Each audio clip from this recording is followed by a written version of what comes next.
They are getting rather excited.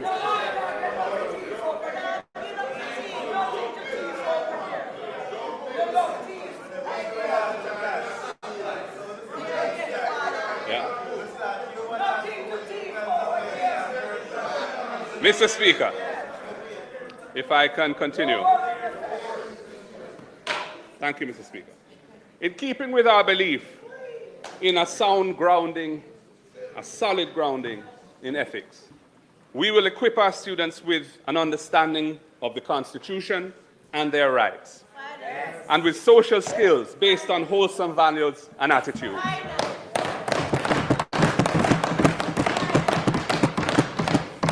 A start has been made, but there is more to be done.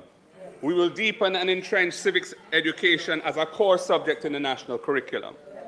We will build the teachings of the Right Excellent Marcus Mosiah Garvey into the school curriculum. We will do so at all levels on an age-appropriate basis to encourage self-belief, personal responsibility, and self-actualization in our nation's youth.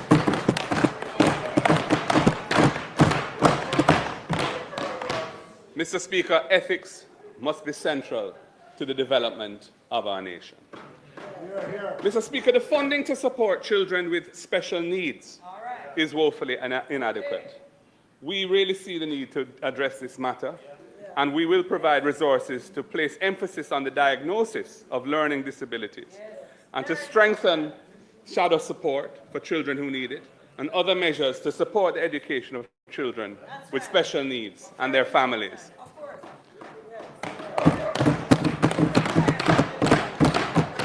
At the tertiary level, Jamaica is lagging behind in producing an educated workforce to drive national development, with less than 30% of eligible children enrolled in tertiary education, eligible students.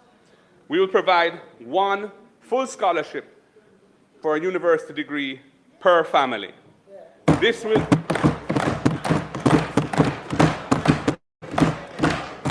provide an avenue of social mobility for each family and encourage broader participation in tertiary education in Jamaica.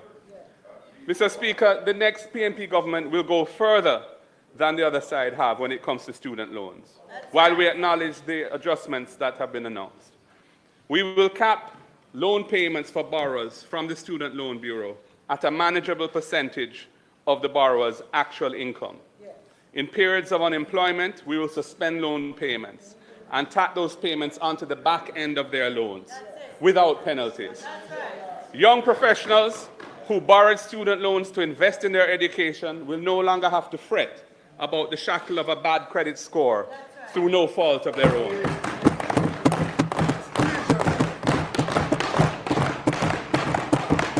And we acknowledge that a number of our students, faced with the job market that now exists, have been having it very hard.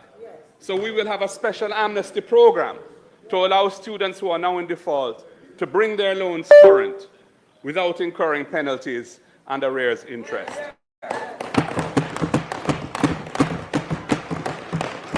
Mr. Speaker, Jamaica is suffering from high rates of attrition from our teaching profession.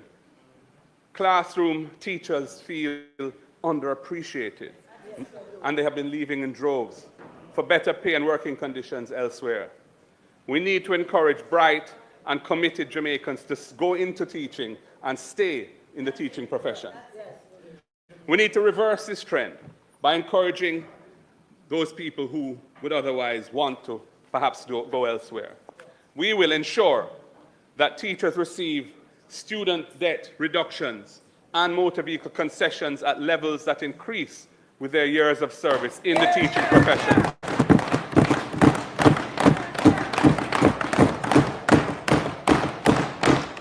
We will ensure that teachers benefit from enhanced access to NHT loans and are given priority in housing allocations in NHT finance schemes. We will remove all taxes on laptops and tablets for students and teachers.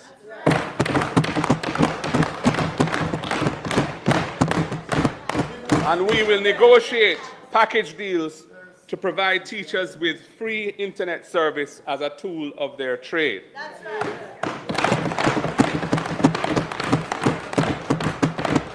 Mr. Speaker, we have to be flexible, we have to be innovative, and we have to take the necessary steps to ensure that the teachers of this country stay in Jamaica and help to build our nation.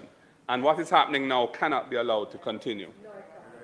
Mr. Speaker, data shows that the productivity of the Jamaican economy has been in long-term decline. Most of our employed workforce are in low-skilled, low-paying jobs, and approximately 60% of our workers have no formal certification. 75% of employed men and 55% of employed women, averaging 60% or thereabouts. We need to reduce the number of Jamaicans who do not hold certification. It has been a long-standing problem, and there's been no effective solution offered in the last 9 years. The next PNP government, Mr. Speaker, will reinvigorate Jamaica's systems of skills training and certification.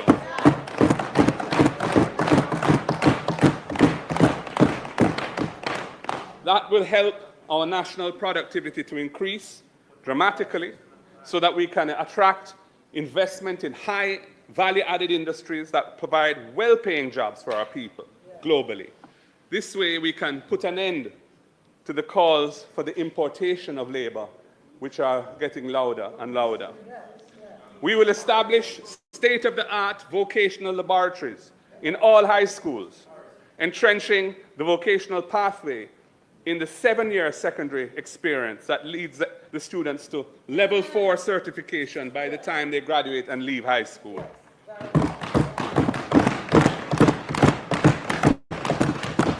We will revitalize and repurpose HEART so that it provides the training opportunities needed to build a fit-for-purpose workforce that is geared to meet the evolving needs of the 21st century economy. And Mr. Speaker, we also recognize the benefits of training in the private sector. The private sector training typically is more geared towards the actual knowledge and skills which businesses need to compete and expand. There's tremendous value in that. The competitiveness of our economy will therefore benefit from a significant expansion of the investment in training at the firm level. We will use HEART's resources to incentivize businesses to invest in training. We will match dollar for dollar the amount that a business spends on training so that we can expand the productivity and efficiency of Jamaica's workforce.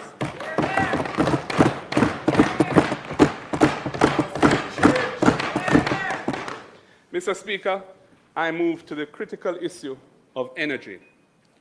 Our policies for energy, which is our third E, are critical for building a more efficient, competitive and resilient economic base for our country.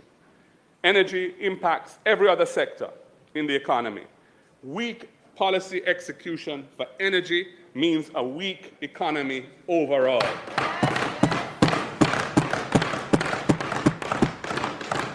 Electricity prices in Jamaica are also way too high, undermining the competitiveness of our economy and hurting consumers. When we left office in 2016, the cost of electricity per kilowatt hour was 26 US cents. It is now over 40 US cents. The price of electricity has just about doubled under this government. The existing all-island electricity license held by Jamaica Public Service Company comes to an end in 2027. The initiation of related negotiations must commence this year, and we expect in due course to be leading those negotiations.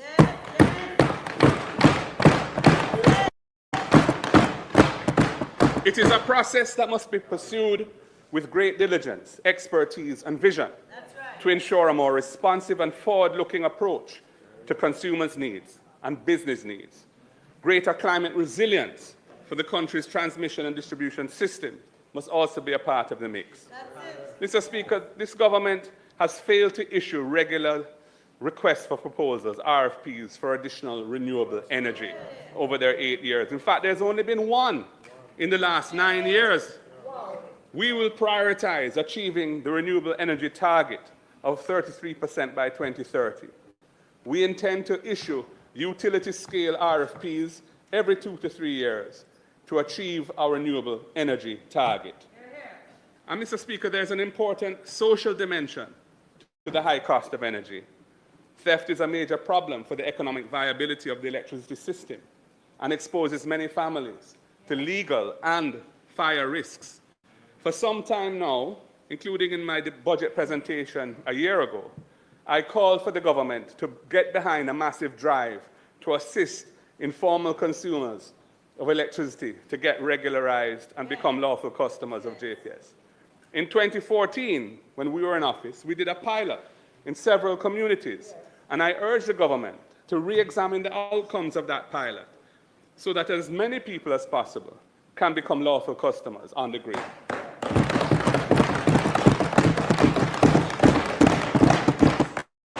I acknowledge the effort announced last Tuesday by the minister, but $1 billion is not enough to make the level of impact that is needed. At $50,000 per household, this will only extend to 20,000 households, which is roughly 300 households per constituency, and that will really barely scratch the surface. The Survey of Living Conditions indicates that there are 1 million households in Jamaica, but there are only approximately 700,000 residential customers on the grid, meaning that the need probably extends to around 300,000 households. Our plan for this important initiative is more extensive. We see it as a crucial socio-economic imperative to decriminalize the electricity consumption of the many Jamaicans who cannot afford to undertake the process of regularization on their own. We are determined to empower these otherwise upstanding citizens to become lawful customers of the utility.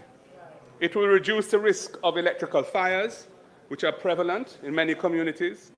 It will provide a recognized proof of address to open bank accounts and for other processes of inclusion in society. And it will reduce the losses that push up the price of electricity for Jamaica's other customer base. That's right. We will invest in an electricity empowerment program.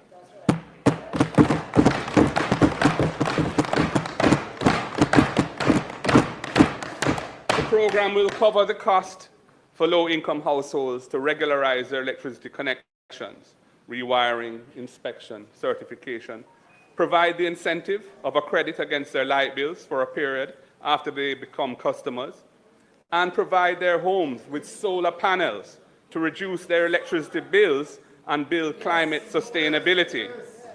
Solarizing homes in these communities will make their electricity consumption more affordable. That's right. And it also creates a capacity to interconnect homes in communities into microgrids to achieve further efficiency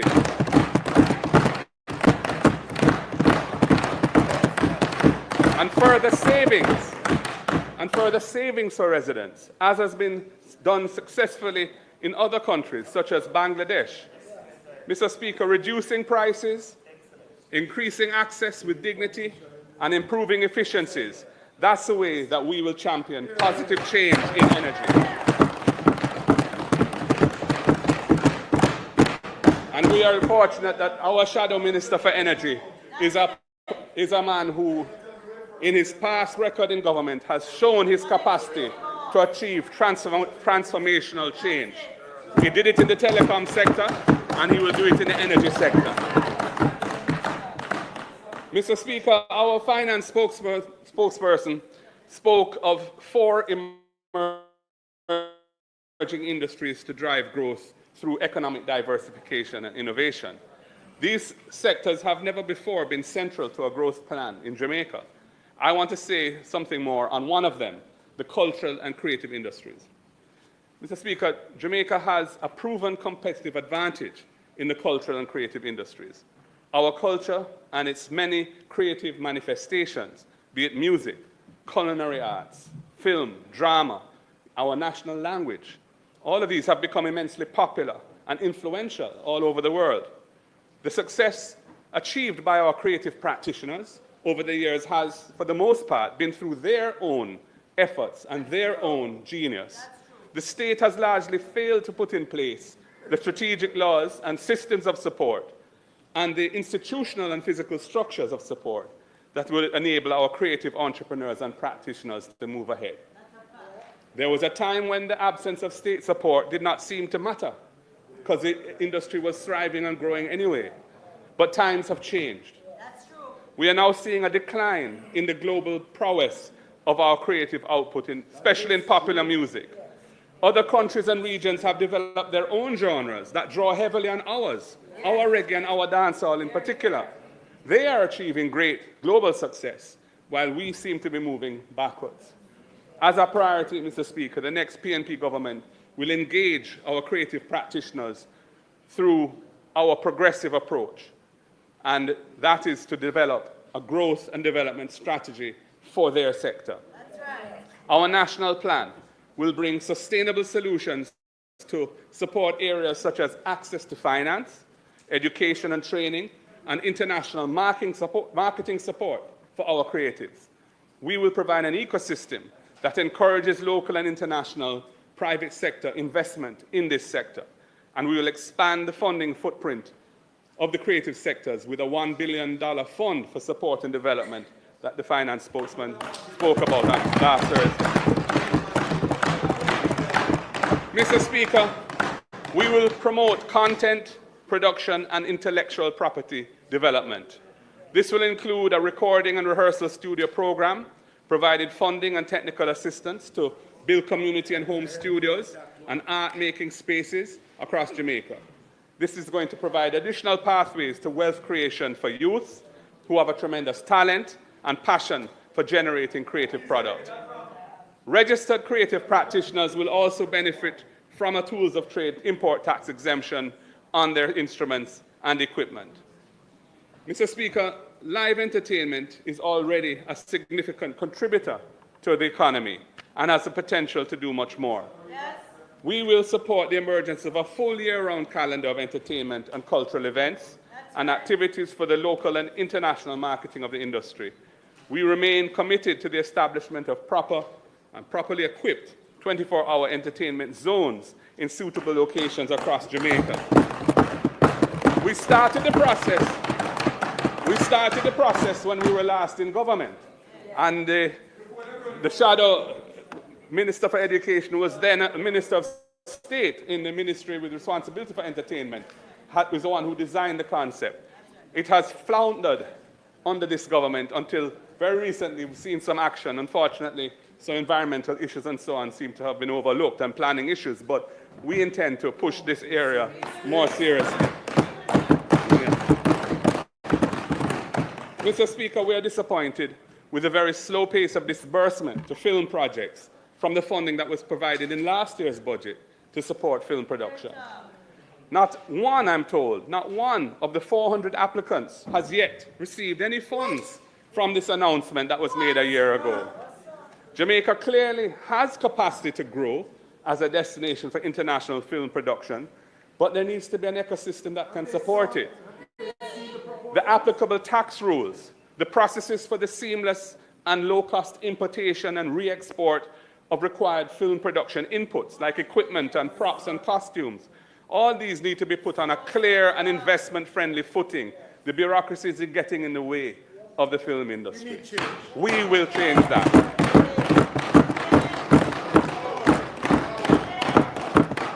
Mr. Speaker, last year I committed to conferring the Order of National Hero on the Honorable Robert Nesta Bob Marley.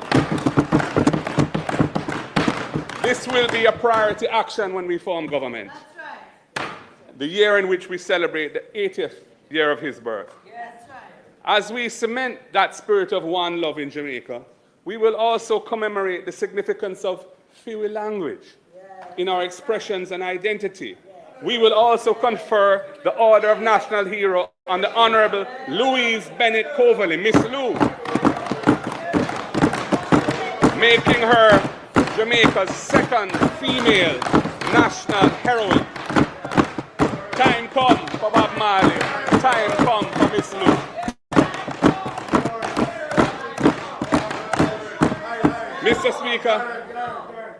Mr. Speaker, the difficulty many Jamaicans are experiencing financially is matched by deficiencies in 5 sectors driven by public service delivery: citizen security and social transformation, land and housing, the maintenance of roads, agriculture and food security, and healthcare. Among the many gaps in our current policies, there is a deep sense of insecurity faced by Jamaicans affected by these deficiencies in policy. Our policies focus on filling those policy gaps. Mr. Speaker, after 8 years of escalating violence under the JLP administration, in 2024, the number of murders, for the first time under this JLP administration, returned to the lower range that had obtained in the previous PNP administration, and we're very glad for that. This year, murders are down quite significantly, less than, by some around 30% down versus last year, 2024, a trend which every well-thinking Jamaican wishes to continue. Mr. Speaker, this reduction is a testament to the effectiveness of targeted policing strategies in replacement of the ineffective states of emergency that were previously employed by the Andrew Holness administration.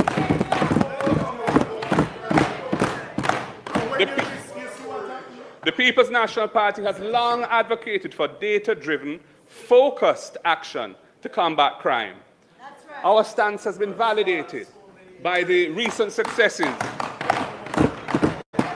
from the security forces' adoption of these strategies. This progress, though overdue, offers hope for a safer Jamaica. Mr. Speaker, the PNP's principal stance against what we believe on legal advice to have been the serial and routine use of unconstitutional and ineffective states of emergency has been vindicated by the decline in murders. Since we stopped supporting the 90-day extensions, our resolution on this matter, our resolve, together with the various court challenges by us and others, have curtailed the use of SOEs that had been widespread from 2017 through 2023. The few declarations of states of emergency in 2024 and 2025 have been short-lived and merely performative. Mr. Speaker, this constitutes a time when an opposition, through its lack of support for the SOE extensions in Parliament and its challenge in court, has changed policy to ensure a more effective, just and better outcome for the people.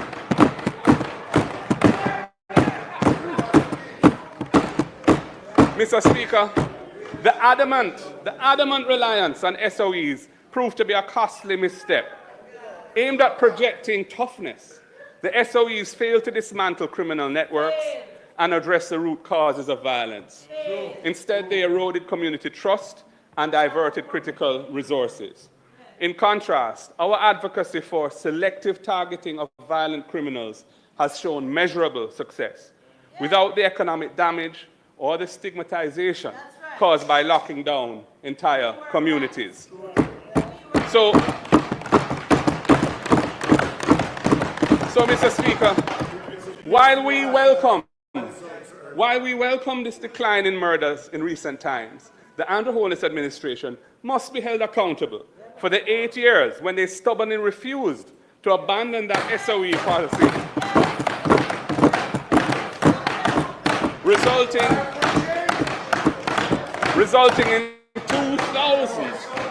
resulting in 2,300 more murders occurring, a 25 increase than if they had just maintained the average annual murders that you inherited from the previous PNP administration. Bad policy has negative results. Furthermore, Mr. Speaker, this Prime Minister holds the dubious distinction that more Jamaicans have been murdered under his leadership as Prime Minister in 2 terms than under any 2 terms by a previous Prime Minister. That is our record. Mr. Speaker, the 2024 numbers are encouraging, and it is critical to assess the 8 preceding years of stagnation and missed opportunities in crime reduction. Under our administration from 2012 to 2015, the average annual murder figure was 1,129, still high, but the lowest in 2 decades. By contrast, the JLP's first 8 years of office, 2016 through to 2023, averaged 1,416 murders per year, a 25% increase that resulted in 2,300 more lives being lost than if our numbers had been maintained. Nevertheless, Mr. Speaker, even with the recent improvements, Jamaica's homicide rate remains alarmingly high. And this, compounded with the increase in mass shootings, is real cause for concern. Furthermore, Mr. Speaker, financial crimes that are estimated to fleece victims of over $1 billion a year remain untracked by the JCF in their weekly serious and violent crimes report. These crimes often fund organized violence and need to be addressed through comprehensive tracking and enforcement. Our policy is to build on the recent trends in the direction we left it and to make the improvements sustainable. To do so,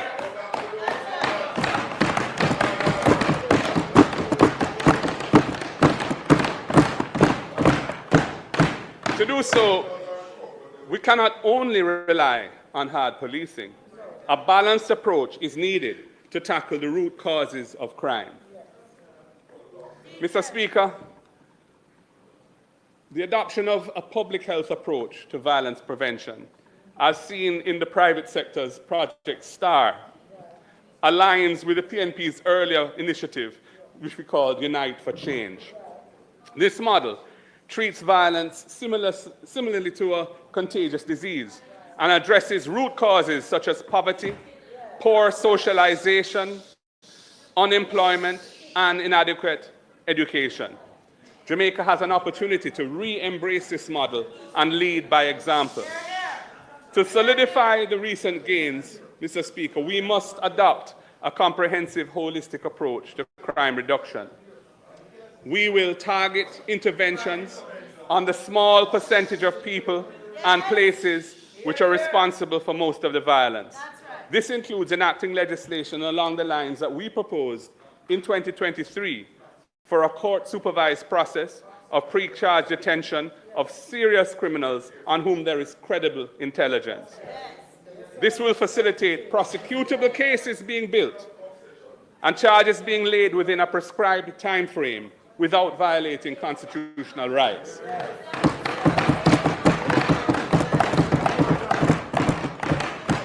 Mr. Speaker, we will support law enforcement by extending the Jamaica Eye system of cameras to serve strategic areas that are not presently covered and support it with adequate maintenance arrangements. Mr. Speaker, we will balance law enforcement with prevention. Law enforcement must focus on violent offenders, but community programs are needed to address underlying causes of violent crime, like poverty and trauma and social exclusion and lack of opportunities. This dual strategy reduces harm and fosters trust between communities and police. And Mr. Speaker, I want to take this opportunity to big up and thank the brave members of the Jamaica Constabulary Force who put their lives on the line for all of us every day. They too need the benefit of a proper balance of policies that can bring down crime even further and achieve sustainable benefits for our people. Mr. Speaker, we will invest in individuals who are at risk, especially our youth, through a strategy of social transformation. This will help individuals manage anger, impulse behaviors, and conflicts. It will support programs that interrupt cycles of violence, like the Peace Management Initiative, and address the root causes of violent behavior to mitigate or reduce the likelihood of future offenses. It will also provide training for employment and entrepreneurial opportunities, financial literacy, conflict resolution, and overall civility. We have to get into the lives of those who are at risk of going down the wrong pathway and take them off of the wrong pathway and put them on the pathway to productive citizenship. And Mr. Speaker, we will rely on data and evidence, using rigorous data analysis. Using rigorous analysis to guide policy decisions, to assess the effectiveness of our programs, and to ensure that resources are allocated efficiently. While the reduction in crime celebrated today is a step in the right direction, the journey is far from over. Enforcement alone is not enough. Jamaica has to address the underlying conditions that perpetuate violence. By building peace, law, and order from the ground up, the nation can pave the way for a brighter and safer future. Mr. Speaker, I turn to the issue of land and housing. Every Jamaican aspires to own their own home, yet we face a 190,000 housing unit deficit, which has forced 21% of our population into informal settlements. The prevalence of inequitable land distribution and unaffordable housing fuels intergenerational poverty and crime. It is time for real solutions, not photo ops for a PR exercise in social housing that is not really moving the needle. Under this government, Mr. Speaker, the performance of the National Housing Trust continues to be underwhelming, to say the least. If I can quote from the February 2025 fiscal policy paper that was tabled as one of the budget documents, it says, the NHT estimates slower than planned execution of its housing projects. And it goes on. The trust expects to commence construction of 6,366 housing units compared to its original target of 15,009, and estimates to complete construction of 2,754 compared to its original target of 3,664. This has contributed to a $15.3 billion underspend in its housing expenditure, which stems predominantly from delays in the execution of its guaranteed purchase program. End of quote. Mr. Speaker, the political organization that I lead views shelter and housing as basic socioeconomic rights rather than a privilege.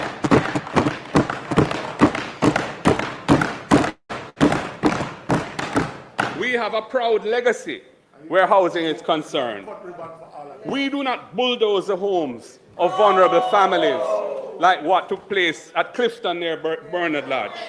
We do not evict long-standing occupiers of land with well-established homes built on them, as was attempted at Mount Pleasant near Luidas Vale. We would not take NHT funds to build houses costing between $29 and $38 million when there's such a dire shortage of affordable housing for young professionals and public sector workers. Mr. Speaker, with a focus on building houses that are affordable to the people, the next PNP administration will take a multi-pronged strategy to tackling the housing crisis. Our first strategy is a set of measures relating to the National Housing Trust. We will stop the annual extraction of the $11.4 billion from the NHT to fund the budget.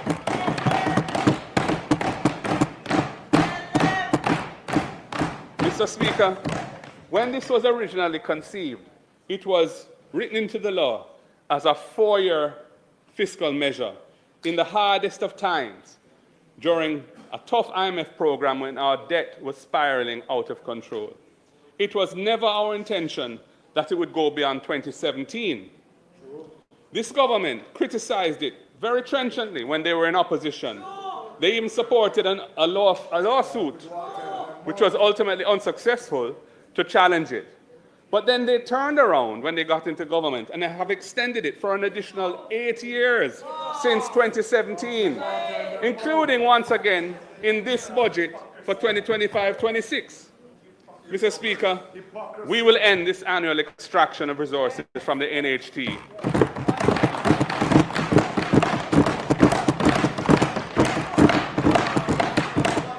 And our plan is to recapitalize the NHT with lands to restore value for the $136.8 billion that has been taken from it to fund successive budgets over the last 12 years. We will also repurpose the NHT to have its focus on its core mandate of providing affordable houses to contributors. Using this recapitalization mechanism, we will exclude the cost of land from the price of houses built by the NHT over the next 5 years, passing through a reduction of between $2.5 and $3 million to contributors purchasing those homes. That is social and economic justice for the contributors whose institution has been depleted of resources to ease the final burden on the country. Teachers, nurses, police officers, and other public servants, young professionals, persons with disabilities, and indeed an individual contributing to the NHT will be able to afford their own home.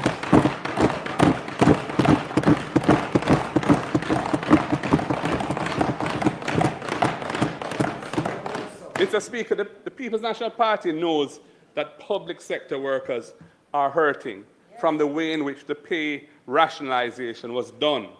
So we have come up with 3 measures to show our appreciation for their service to the nation. Our second strategy is a special National Housing Trust package of benefits for public servants, young people, and low-wage earners. Firstly, public sector workers. They used to enjoy a preferred rate of interest on their NHT loans, but this government took it away. We will restore public sector workers access to a reduction in their NHT interest rates.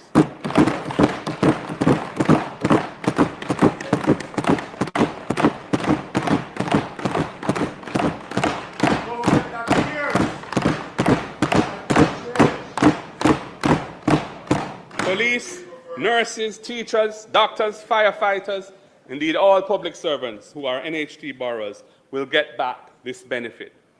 Secondly, Mr. Speaker, we will give public sector workers a break when it comes to commencing their loan payments. Currently, when an NHT loan is disbursed, the borrower has to commence payments in the following month. We recognize that buying a home has a lot of other costs attached to it. We will therefore allow a public sector worker a 3-month moratorium period after disbursement of the loan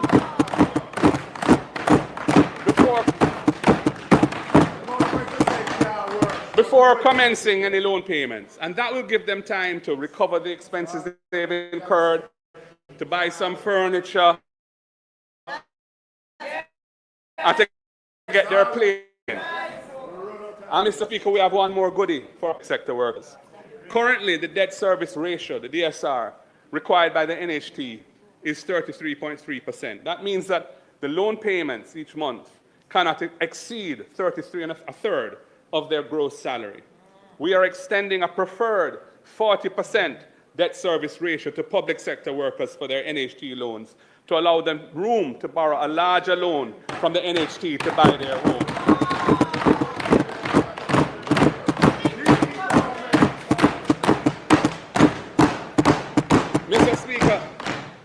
Mr. Speaker, we recognize that often the hardest hurdle for young people in buying a home is the deposit. Well, young people, we have you in mind. The next PNP government will establish a special Young Owners Deposit Fund of $1 billion within the NHT.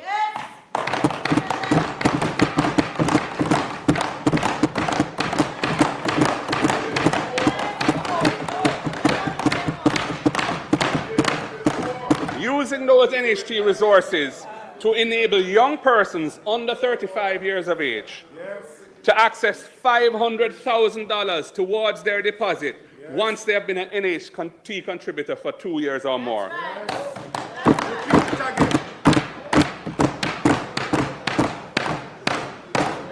They will be able to apply to the NHT and get their $500,000 deposit grant.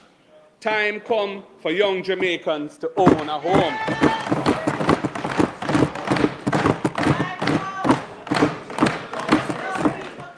And Mr. Speaker, we have to do something for the low-income borrowers from the fund, from the National Housing Trust. The cost of home insurance continues to increase. Last year alone, insurance for homes increased by 25%. And this is passed on to NHT borrowers as it's wrapped up in their monthly loan payments. So when you pay a loan, you pay for the principal, you pay for the accrued interest, and you pay for the insurance in the payment that you make. This is particularly hard on NHT borrowers at the lowest band who earn $30,000 or less per month. They also need a break. Mr. Speaker, the next PNP government will help these low-income NHT borrowers by absorbing the cost of the insurance on their homes. This means that their monthly payments will be lower and they will be able to afford a bigger mortgage loan. We are looking out for the low-income NHT borrowers.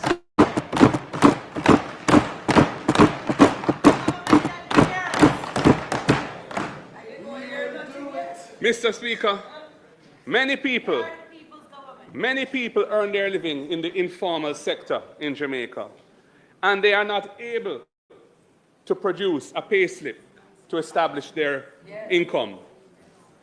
Many other people have formal employment, but they end up paying rent because they cannot afford to save for the deposit to pay down on a house. We will roll out the NHT rent-to-own plan to address these two situations.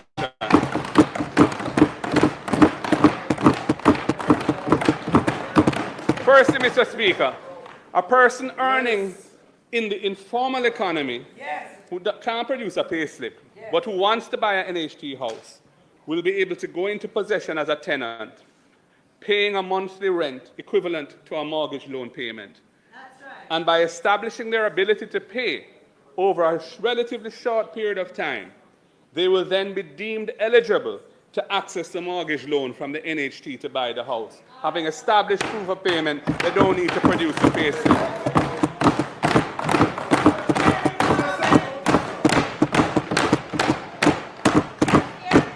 Mr. Speaker, the other person who can't save enough for the deposit to buy a house will be able to rent an NHT house under the rent-to-own program, and a specified portion of the rent payments, and we're considering from 50 to 75%, will be accredited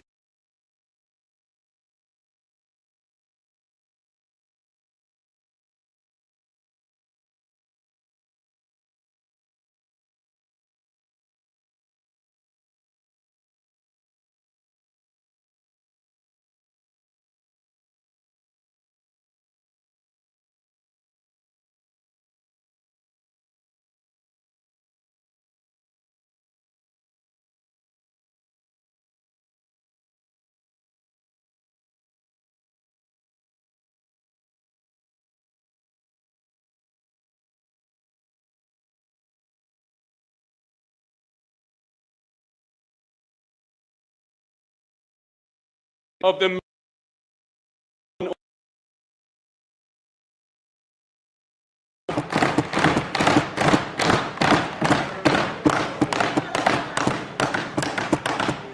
Mr. Speaker, our housing strategy includes making the Housing Agency of Jamaica the lead developer for low-income housing in the island.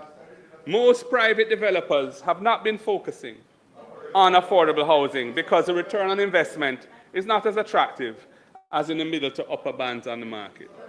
However, approximately 50% of NHT contributors earn less than $30,000 a week, the same band of low-income borrowers who we're going to give the home insurance break to. And they cannot find a house on the market that falls within their income band. The government has a duty to protect its citizens, and we will use the HAJ to drive the construction of low-income housing.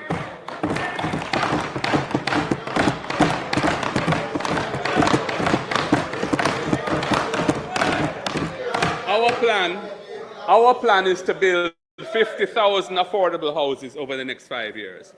There will be one-bedroom starter units, because we know there's a practice among our people that when you sell a Jamaican a starter unit, they will expand on it, and in time they will build their castle. Just look at Portmore and look at many of the other communities, including Operation Pride communities, where persons who are once living in informal settlements and have been regularized have lovely houses as a result of the policies of the People's National Party.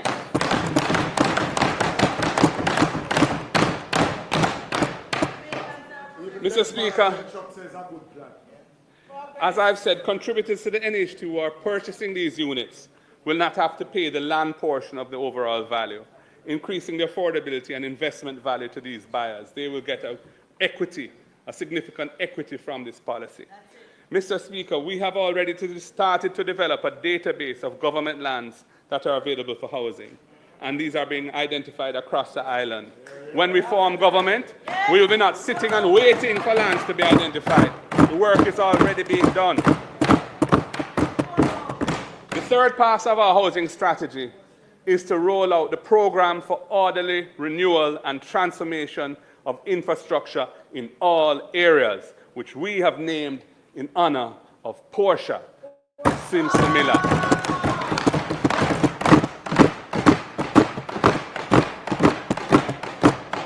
Under the Portia program, we will be building social houses, tearing down zinc fences, replacing them with concrete walls. We will be constructing sidewalks to facilitate the ease of movement for persons with disabilities and senior citizens.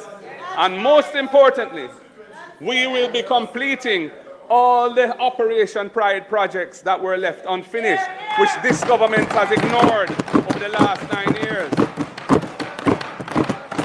Our goal, Mr. Speaker, our goal is to bring dignified housing and to create secure, organized communities out of these informal settlements.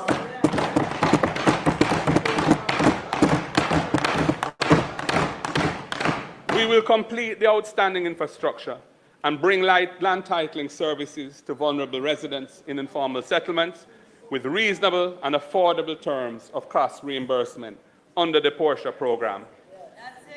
And we will bring a mix of sources to fund the program. We'll be using funds from the Consolidated Fund, subject to the fiscal rules. We will be using some of the profits from the low-income houses built by HAJ, and I will ensure that the Portia plan is supported by a robust and transparent governance and accountability structure. I will ensure that. And then, Mr. Speaker, we will pursue a housing strategy involving joint ventures and partnerships with private developers. We will crowd in private investment in the underserved market segments by a range of creative incentives to make the return on investment sufficiently attractive to private developers. And we will share more information on that at an appropriate time. Mr. Speaker, we have developed these strategies because something transformational is required in affordable housing.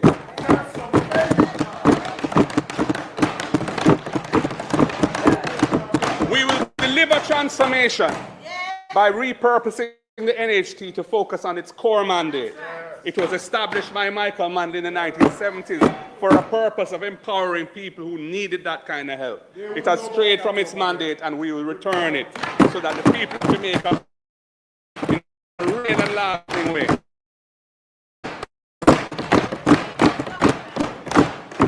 Mr. Speaker, I turn to the issue of road maintenance. Jamaica's road infrastructure is in a crisis, with systemic failures due to inadequate maintenance, underfunding, political interference, and a lack of technical oversight. This has been compounded by dissolving the Road Maintenance Fund in 2017 under this government. We do not accept the assertion that climate change is the cause of the deplorable road conditions across Jamaica. The problem is the lack of a systematic approach to road maintenance, and in particular routine maintenance by competent road contractors who are held accountable for the work they are paid to do. This failure is worsened by things like a lack of proper drainage, the use of poor quality materials like we have seen on the South Coast Highway from Harbour View to Morant Bay, and incompetent construction techniques in some instances. Mr. Speaker, the consequences of poor road conditions include increased vehicle repair costs, longer travel times, increased cost of travel, declining public transport systems, reduced national productivity, and rising road fatalities linked to substandard infrastructure. The National Road Safety Council has noted the disturbing increase in road fatalities in Jamaica. For the period 2014 to 2017, the average road fatalities in Jamaica were about 350 people per year. That's too high. But this has escalated since then to well over 400 and even 450 fatalities for the year, directly linking substandard road conditions to the increase in accidents and fatalities. The nation remembers a shocking newspaper story of a man who apparently drowned in a pothole. Mr. Speaker, we cannot in good conscience accept such preventable tragedies as the new normal. The state of Jamaica's roads are undoubtedly the worst that they have been in living memory. The nation's potholes have become a symbol of failure of this government's prosperity promise. After 9 years of glaring neglect, government initiatives like REACH and SPARK are in reality just temporary and inadequate fixes. Indeed, the major project SPARK will only address, I believe, 4% of the total road network. But what about the other 96% of the road network that serves the families in rural communities? What about the roads that serve the yam and banana farmer in Muirhouse, St. Anna, and the coffee farmers in Landui in St. Thomas? Mr. Speaker, it is apparent that the National Works Agency is overwhelmed and lacks resources, resulting in haphazard patchwork solutions rather than durable repairs. The original intention was for the NWA to be equipped as the nation's leading engineering and implementation agency. That is why it was established. However, it has been reduced to overseeing the occasional bridge program and managing patching works. The state of the road network is really a testimony to inadequate technical oversight, lack of accountability, and a loss of value for money. Technical experts have warned that the NWA is short-staffed and cannot be its own performance monitor and auditor. There is an urgent need for independent oversight, for better planning, and for technological integration to ensure taxpayer funds are effectively spent. Indeed, the sudden announcement of World Bank involvement signals that restructuring and urgent institutional strengthening are overdue. We have listened to the voice of Jamaicans demanding safer and more reliable roads. The next PNP government will introduce a structured reform that includes independent technical oversight, a revival of regional public works teams, the certification of local contractors, all to ensure accountability for the money that is spent on this and long-term sustainability. Time for change. Mr. Speaker, we will ensure that repairs and routine maintenance are done professionally, consistently, and economically. Local teams, supported by training from HART and UTEC and other institutions, will enhance local skills development and ensure higher quality and accountability. We have to bring an end to potholes the size of ponds engulfing main thoroughfares like Spanish Town Road and Howard Cook Boulevard. Regional teams will address these urgent issues and with the assistance of skilled and certified local contractors. Mr. Speaker, we will also move towards a system of independent engineering oversight for major road projects. We will leverage the bright young minds of professionals graduating from UTEC, UE, UCC, HART, and pair them with the experienced technocrats of the NWA and the municipal corporations and provide a proper technical oversight of road projects. Mr. Speaker, we will put in place a strategic 10-year national road maintenance and rehabilitation plan. It will move away from the reactive patchwork solutions to preventative maintenance and strategic resource allocation, saving billions of dollars over the long term and delivering sustained improvements. With the input of our bright young professionals, we will integrate modern technologies such as AI-driven road condition assessment tools in the management of the maintenance of roads. We will predict road deterioration and recommend precise maintenance interventions thereby reducing overall costs. Mr. Speaker, a comprehensive drainage program is essential for road longevity. There's no such program, and it has caused persistent flooding and deteriorating roads. We will establish a comprehensive drainage program, working from a detailed list of the priority areas that need urgent attention across the country. We have already compiled that list with expert assistance. Mr. Speaker, we are ready to govern Jamaica.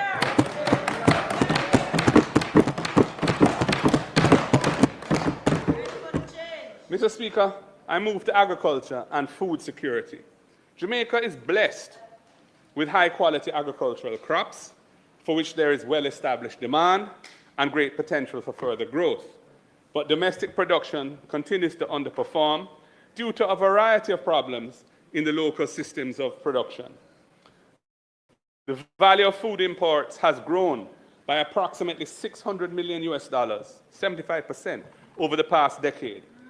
This represents both a threat to food security, but also an opportunity to grow local production. We see a real opportunity for Jamaica to grow local food production. We've established a target of a reduction of the food import bill by 25% over 5 years, 5% per year. This is consistent with the decision regionally of CARICOM to reduce food imports from outside the region by 25% by 2025. We will begin what they should have been ending, and here's how we plan to do it. Mr. Speaker, during the last PNP administration, Minister Roger Clark, of blessed memory, removed Irish potato from the importation basket. This has been reversed. This has since been reversed under this government. The next PNP government will ensure that we become self-sufficient in Irish potato and onion production again. Our expansion of the school feeding program will benefit local farmers who will provide food grown locally. We will establish special economic zones for agriculture, focusing on export-led production for the crops that Jamaica enjoys a competitive advantage in, such as yam and spices like ginger and turmeric, nutmeg and pimento, as well as our orchard crops, the breadfruits and the mangoes, and of course, medicinal ganja. Mr.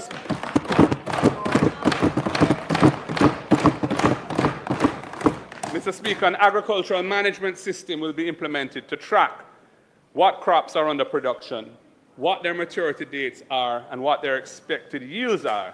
This will enable a better management of local production and the data-driven control of food imports. Yes. An app will be put out there for farmers to use and keep them directly in touch with buyers in the trade, empowering our farmers. That's right. Yes. Mr. Speaker, we will provide a dedicated source of financial support for local food production by establishing an agricultural development fund. We will fund it from the existing import taxes on food. For example, an earmarked allocation of 1% of current food imports would raise approximately $2.5 billion per annum for that fund. Our vision is to provide much-needed assistance for local farmers in relation to essential inputs like tools, equipment and machinery, water storage and irrigation systems, and to help them with land preparation and to produce storage facilities and access to finance. This allocation of existing resources to a fund for agriculture is justified, since much of the imported food benefits from substantial subsidies in the exporting countries. Food imports also sometimes adversely affect the local market, hurting local farmers who are already producing these crops. It happens from time to time. Mr. Speaker, the fund will be instrumental in reducing post-harvest losses from 30%, which is where it is now, and we target to bring those losses to no more than 20% by the end of our first term. It will also enable the increase in irrigation from the existing 12% of arable lands, and our target is to try and get this up to at least 25% in our first term. That's a very aggressive target. Mr. Speaker, the next PNP government will strengthen Jamaica's food security and expand irrigation and research capabilities in the sector by implementing our SMART program, the Sustainable Management of Agriculture through Research and Technology. We are moving agriculture from hoe and machete to modern technology. Measures under the SMART program have already been announced, but I'll give you some highlights. Increasing the productivity of our farmers through the introduction of improved climate-smart farming systems and technology-driven farming operations. Repairing farm roads to enable our farmers to access the farms and transport their produce to market. Engaging private sector, major private sector players in poultry, agro-processing, milk and livestock production to create an enabling environment that they require so that they can expand their already very significant contribution to the sector. Strengthening the arrangements to protect farmers from agricultural theft, including aggressively using the Proceeds of Crime Act regime to take the profits out of agricultural crime. People who reap what our farmers sow. And we will revive state support in the areas of marketing and distribution, including having clean markets with suitable facilities so that vendors and customers can conduct their business in dignity.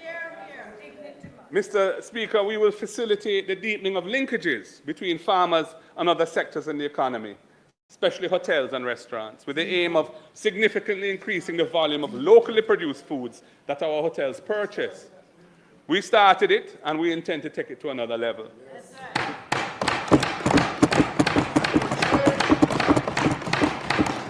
Mr. Speaker, the medical and therapeutic ganja industry is crying out for regulatory reform. We will overhaul the current system of regulation, which has allowed to stymie the progress of the industry in the last 9 years. And we will ensure the inclusion of small farmers in the industry by reducing the barriers to entry and encouraging linkages with well-capitalized processors. And we will also facilitate home-based production of ganja, integrating with licensed processors, and that is a major change.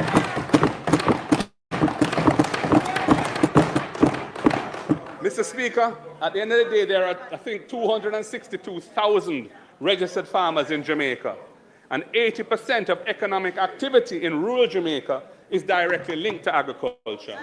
We are making our farmers a priority in the next PNP government. Farmers, hold on. Help is on the way. A better life is ahead for the Jamaican farmer. Mr. Speaker, I turn to healthcare. Jamaica's public health system has reached a critical breaking point, marked by equipment failures, industrial action from almost every level of staff, as well as overcrowded and deteriorating facilities. Most recently, we're hearing about mold, which has locked down all 4 operating theaters in the Kingston Public Hospital. If you can't have operation in public, what does that mean? Member for Central St. Mary who knows about these things, it is a terrible situation.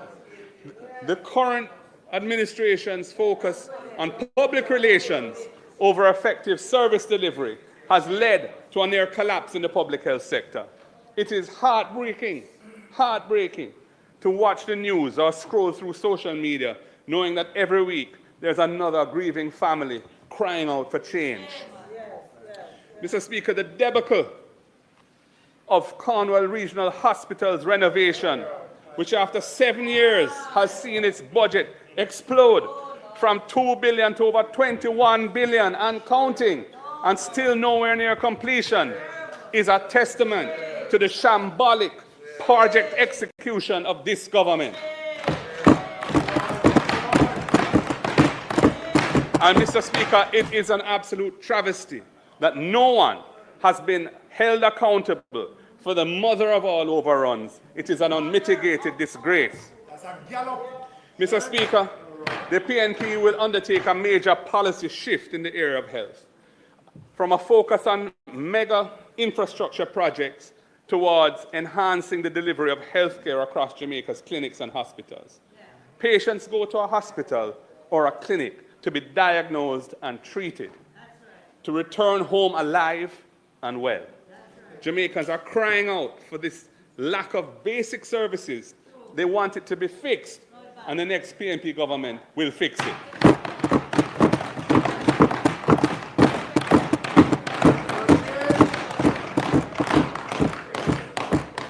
The health system needs to pivot away from primary care. We need to pivot away from secondary care to primary care and focus on extensive screening. 70% of colon cancers in Jamaica are now diagnosed at advanced stages. 70% of colon cancers diagnosed at advanced stages. 90% of breast cancers are detected by a lump over a year after the cancer started. 90%. Prostate cancer is primarily diagnosed after it has already spread. 50% of diabetics and 40% of hypertensive patients have no idea that they have those diseases. And tragically, the entirely preventable cervical cancer, cancer of the cervix in women, continues to claim so many lives of Jamaica's women. We will launch a national screening program to identify the diseases that are the top killers of Jamaicans and treat them early and more effectively. No, your numbers are joke. Joking that. Prevention and early treatment are easier, cheaper, and more effective than late cures. They specialize in gimmicks.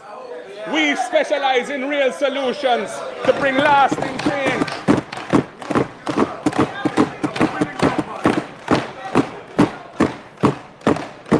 Treating high blood pressure and diabetes effectively in our clinics will decrease the number of strokes, heart attacks, amputations, and kidney failures that are now overburdening hospitals, burdening livelihoods, and claiming lives. Mr. Speaker, despite of the grand announcements about the rehabilitation of health facilities, multiple operating theatres remain non-functional today at major institutions, including, as I've said, KPH, Cornwall Regional Hospital, St. Anne's Bay, Anato Bay, and National Chest Hospital.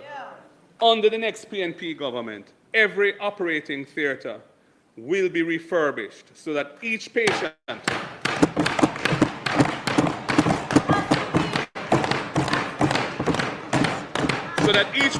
instead of waiting years for their surgery. I mean, I've seen in my constituency people waiting for years for a hernia operation, suffering pain. It's a terrible thing, man. They will be able to have their procedures done quickly in well-equipped modern facilities. We will move from the cutting of ribbons today to the cutting of hernias tomorrow.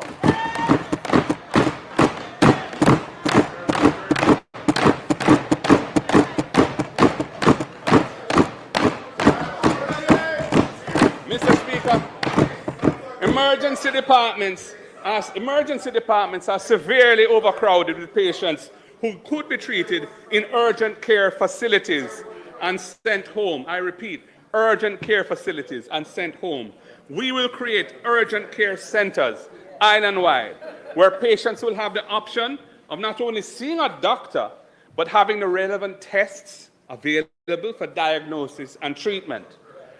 This, along with the expansion of emergency rooms and wards, will lead to shorter waiting times and end with patients having to sleep on benches and floors once and for all. We need to end the indignity that people who need public health care in Jamaica are facing. The country is witnessing healthcare workers at all levels, from support staff to, for the first time in our history, medical consultants, taking industrial action due to poor working conditions, inadequate compensation, and mounting frustration with the system's deficiencies. And you can imagine working in the work environment that I've been describing, how that must be in terms of demoralization. Proper health care cannot be delivered by demoralized staff. The next PNP government will prioritize service delivery over options and gimmicks. We will service delivery over optics and gimmicks. We will ensure that staff are motivated, trained, and retained in the system through incentives such as sponsorships for advanced training, housing provisions, and adequate compensation, which is a goal that all of us have.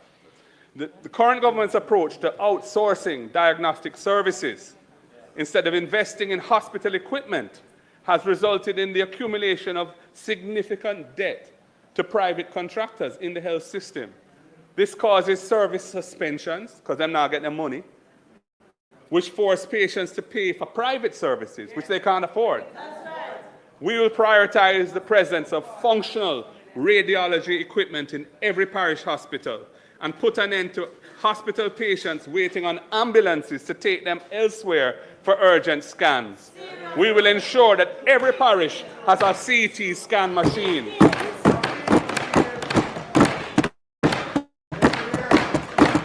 And I would add, the Children's Hospital, which is currently without a CT scan machine, or a working one anyway. Yes, a child in my constituency had to be taken from Children's to KPH because there's no CT scan at Children's to do it, and ended up unfortunately passing. Mr. Speaker, the current administration seems to be averse to maintenance, whether it be roads or hospital equipment. Non-functional equipment is testament to their lack of attention to preventive maintenance. Broken and non-functional ventilators, ambulances, diagnostic equipment, even air conditioning units are usually the reason why critical services are not delivered. Simple things like that. Preventive maintenance is needed to prevent us from ever getting back to this situation again. Regular maintenance of standardized equipment will be a key priority for the next PNP administration.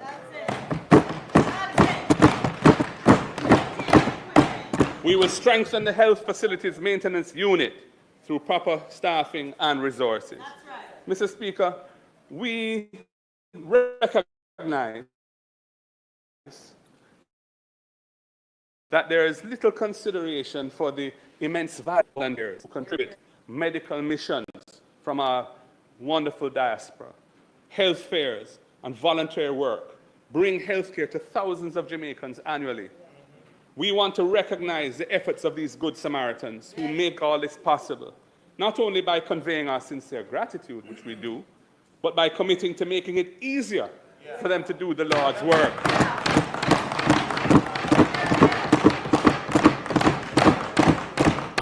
We will build out the services offered to facilitate the delivery of voluntary health care and cut through the bureaucracy that complicates and frustrates health donations.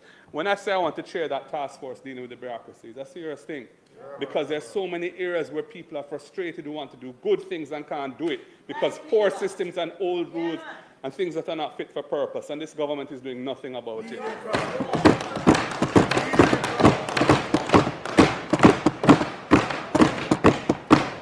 For example, the next PNP administration will support health fairs and clinics so that no parent has to pay for school medicals for their child to attend school each September. It's an easy thing to arrange, and we will do it.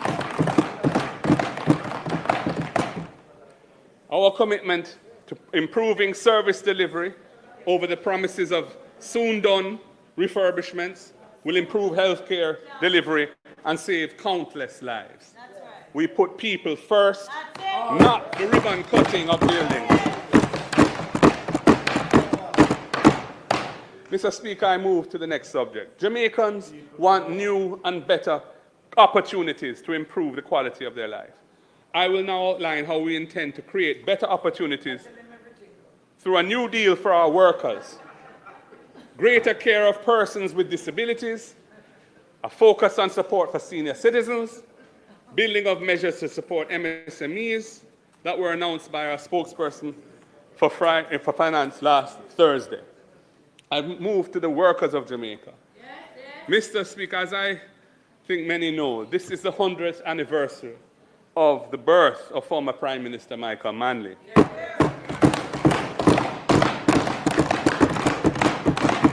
Himself a former Labour leader. It is also the 50th anniversary of the establishment of the Industrial Disputes Tribunal under 1975 under his government. It gives access to justice to the workers of Jamaica. Time come to once again move the agenda forward for our workers. Mr. Speaker, contract work is too often used as a loophole which denies workers the basic set of rights and benefits to which they are intended to be entitled under Jamaican law. Some forms of contract work are legitimate and proper. But too often it is used as a way of getting around the architecture of benefits that workers are supposed to enjoy in this country. The abuse of contract work must be brought to an end. This government has merely begun to tinker with the problem in sections of the public sector, but has totally ignored the problem in the wider economy.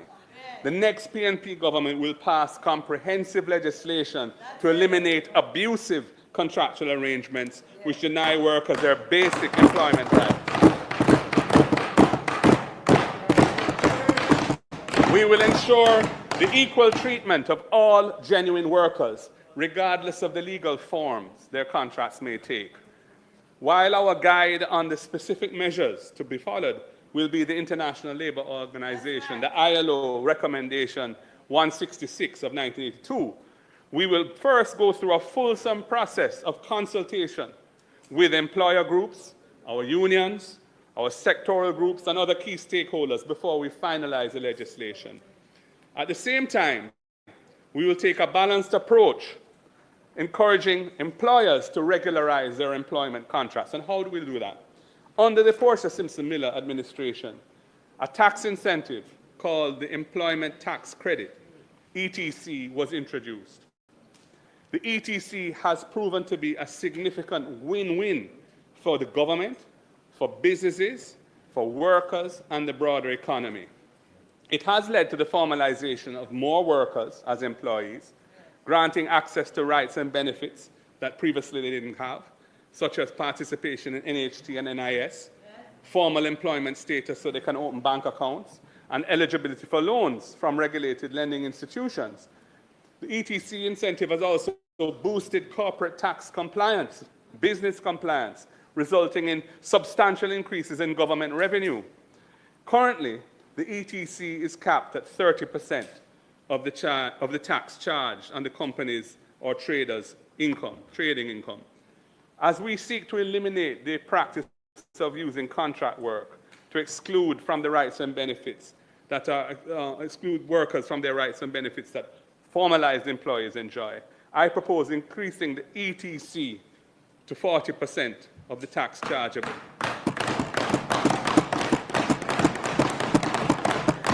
This will provide an even stronger incentive to employers to formalize the employment of their workers and provide balance in our quest to ensure fair and equitable employment practices across the board. Mr. Speaker, the system of minimum wage in Jamaica is also in need of an overhaul. No worker should be earning a wage which is below the cost of a basic, decent daily life. In our first year in office, I will task the Planning Institute of Jamaica, the PIOJ, to provide its insights and its research regarding shifting from a minimum wage system to a livable wage system. One which is tied to the actual cost of living and is renewed annually to account for accumulated inflation over the preceding year. The benefits, Mr. Speaker, of families earning a livable wage and living above the poverty line will outweigh any temporary effects on the employment market. And we have seen that repeatedly where people have said increases in the minimum wage, significant increases can't be done because it's going to result in displacement of employment and so on. And the thing settles down shortly thereafter and living standards are raised at the bottom of the society, which is so important. Mr. Speaker, I move to the whole question of worker representation. Some of the industries which are the largest employers of workers in the country are characterized by a lack of worker representation. We are mindful of the series of strikes in the hotel sector last year, for example, when hotel workers took to the streets to seek redress for what they described as low pay and unacceptable working conditions. Mr. Speaker, we will pursue the establishment of joint industrial councils in those industries where there are high levels of employment, but no common minimum standards for the sector, for working conditions, and no union representation. A joint industrial council is a mechanism facilitated by the state that brings employers and employees together to negotiate and settle basic standards relating to pay and conditions of work in that sector. Precedent for it exists. For example, it has been used in the construction industry in Jamaica for many years. The sense of security, fairness, and dignity that this will bring employees in these sectors will promote harmony and stability at the workplace and increase the workers' productivity and their efficiency.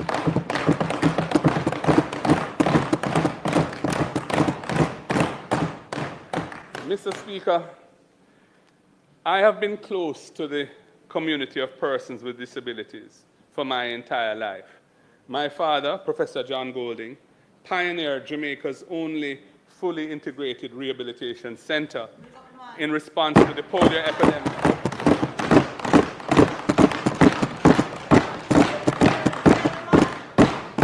That was in the 1950s. It used to be called Mona Rehab, and it was renamed in his honor after he passed in 1996. He also founded the Hope Valley Experimental School, the only institution in Jamaica that is specifically dedicated to educating children with disabilities and able-bodied children together in an integrated environment. And two of my parliamentary colleagues, the one to my left, the shadow spokesman of finance, and the one behind me, our shadow spokesman for transport, are proud graduates of Hope Valley Experimental School.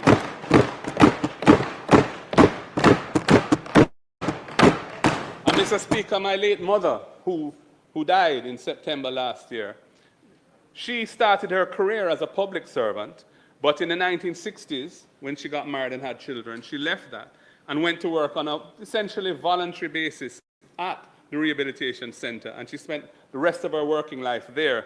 So as a child, I was at the center frequently on Christmas Day and on other occasions. So I grew up with persons with disabilities around me, and I felt that that was a very normal way of living. I was very engaged and encouraged when the Portia Simpson Miller administration passed the Disabilities Act in 2014.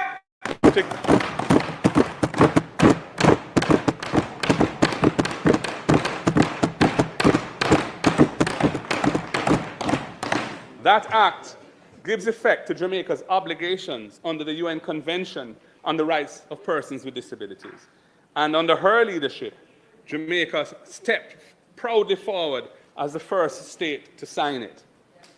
The World Health Organization estimates that approximately 16% of the country's population has some form of disability, yet less than 1% of the annual budget goes to addressing the needs of this community. Much more really needs to be done to empower persons with disabilities to be fully included in all aspects of national life. And Mr. Speaker, with my family background, I am committed to making this happen.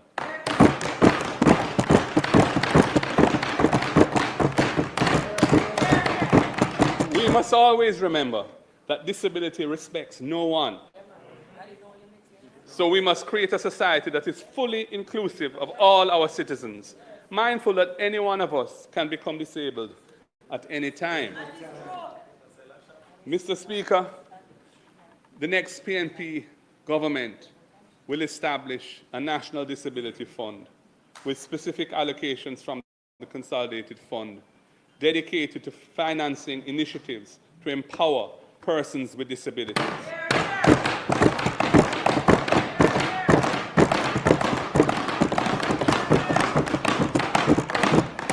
These initiatives will include funding the Jamaica Council for Persons with Disabilities, greater support for the major organizations catering to disability groups, funding assistive technologies for persons with disabilities, improving sidewalks for the use by persons with disabilities, which is a big issue, and supporting the education of persons with disabilities at the tertiary level. Mr. Speaker, and I want to take this opportunity at this moment to extend congratulations to Jamaica's Special Olympics team, who are back from Italy with 3 gold medals, 2 silver medals, and 2 bronze.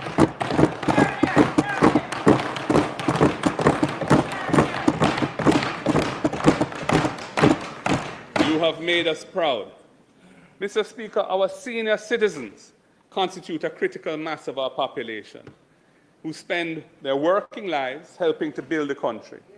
Data shows that seniors comprise over 13% of the population, and the trajectory is that this percentage is growing steadily. We're an aging population. And with an aging population, we must put in place measures to protect this vulnerable group. All too often, Mr. Speaker, I receive complaints from retired public servants of the long delays, sometimes years, before they start receiving the pension to which they're entitled after they retire. And then there are the frequent complaints by senior citizens that their pension payments are not being paid on time. Mr. Speaker, all of this needs to stop. The next PNP government commits to fixing these problems so that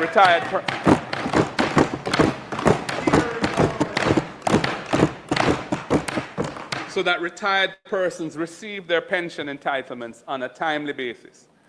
Mr. Speaker, in 2021, I think it was, I endorsed a motion brought in the Senate by Professor Senator Lloyd Morris calling for legislation to protect senior citizens. That motion received the unanimous approval of the Senate, and a special select committee of the Senate has been established to examine the scope and modalities of the legislation and to make recommendations for action. The next PNP government will enact comprehensive legislation to protect senior citizens.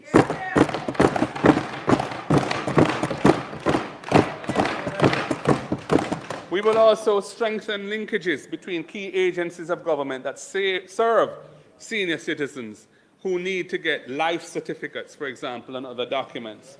We envisage also the greater use of mobile units to reach more seniors, especially those living in remote areas. Time comes for a new deal for our seniors.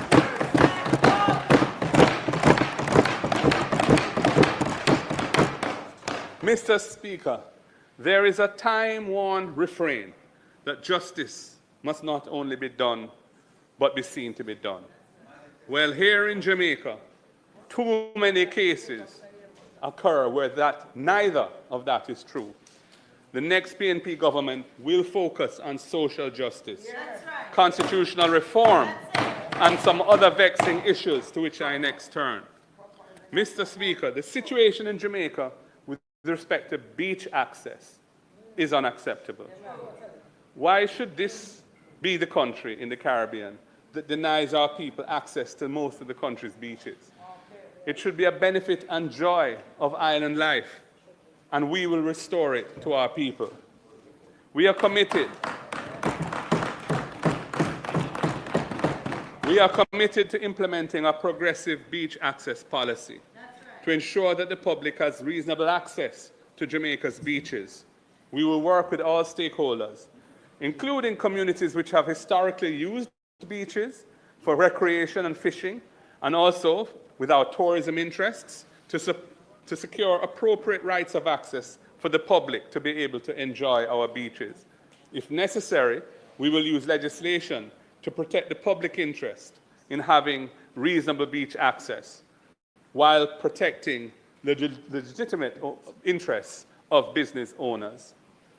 Mr. Speaker, domestic and gender-based violence are a serious problem in our country. The support system for victims of gender-based violence need to be strengthened, and the cultural attitudes and practices that normalize that behavior need to be re-engineered through public education and in our school system.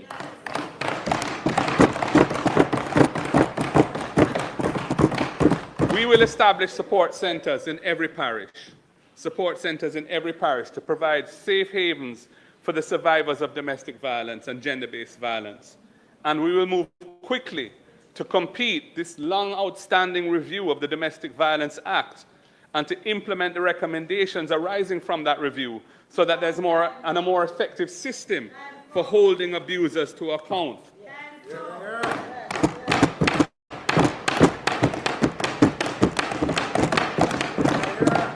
Mr. Speaker, the people of Jamaica want justice in many areas of life where the system fails to protect their rights. As it stands, our public defender, that institution, has no power to take action in court to defend those who are not able to defend themselves. We will enact legislation to empower the public defender to bring legal proceedings to defend the rights of vulnerable Jamaicans. And you don't know that to be true and you're a Minister of Justice? Shame on you. Shame on you. We will also expand the scope of the Office of Public Defender to become a national human rights institution.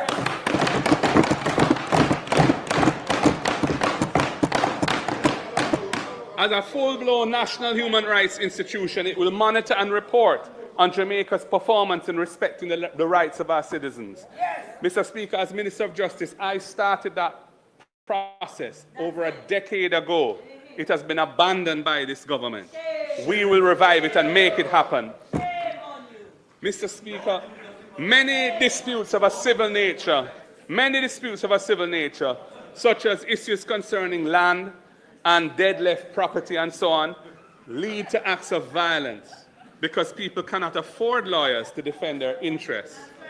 We will expand the legal aid system in partnership with the legal profession to include a range of constitutional and civil matters so that people can get help to access their rights in important areas of their lives, including property matters, estate matters, personal injury cases, and employment cases. We are going to bring rights to the people of Jamaica because they deserve their rights.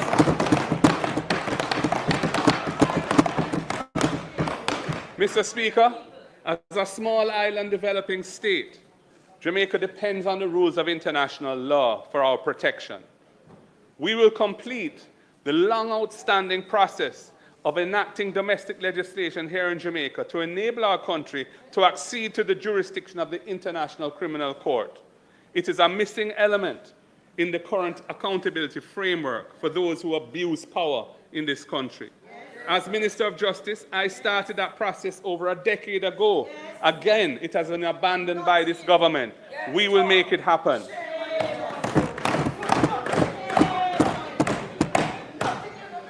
Mr. Speaker, no, he did pass some dog bite legislation. Mr. Speaker, as Minister of Justice, I pioneered Jamaica's transformation in relation to ganja. It was our intention that apart from eliminating the human rights abuse around personal use of ganja, which has meant that over 10,000 persons per year are no longer going through the criminal justice system, no longer getting criminal records, having a right to have their records expunged, etc. But I had also intended that it would be a source of wealth creation and empowerment for small farmers who developed Jamaica's ganja industry through the century of prohibition, and for the Rastafari community and the Maroons who have a special relationship with the herb, either as a sacrament or as a medicinal plant. The process has withered. The process has withered to a standstill under this incompetent and visionless government. We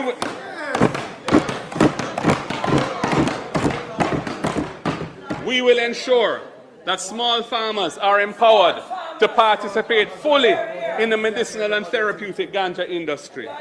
We will also work with the Rastafari community to design an ecosystem for them to reap economic benefits from their herb.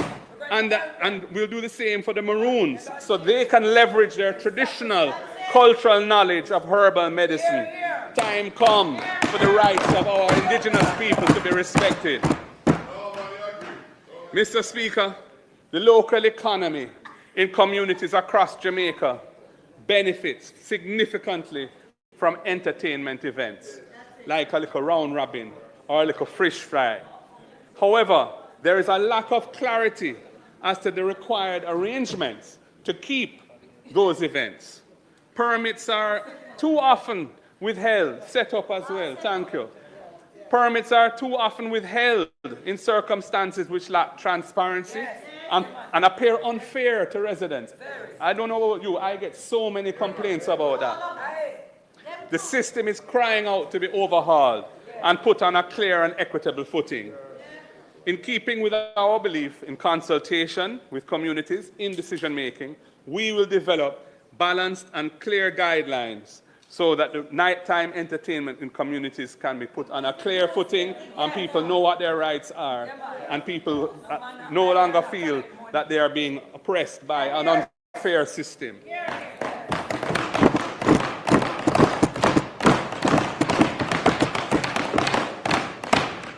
Mr. Speaker, I move to the issue of constitutional reform. The People's National Party is committed to constitutional reform. Our view is that time comes for full decolonization now. And we are happy to see that the former Prime Minister, just retired Prime Minister of Trinidad and Tobago, Keith Rowley, has recognized that Trinidad also needs to get on that path. Jamaica must move away from the King of England as our head of state 100%. And from the King's colonial era Privy Council as our highest court.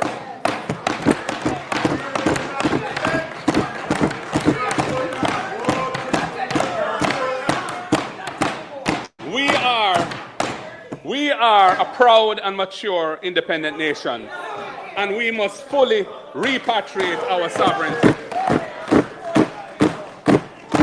Mr. Speaker, we reject doing this in phases because that will derail the completion of the process.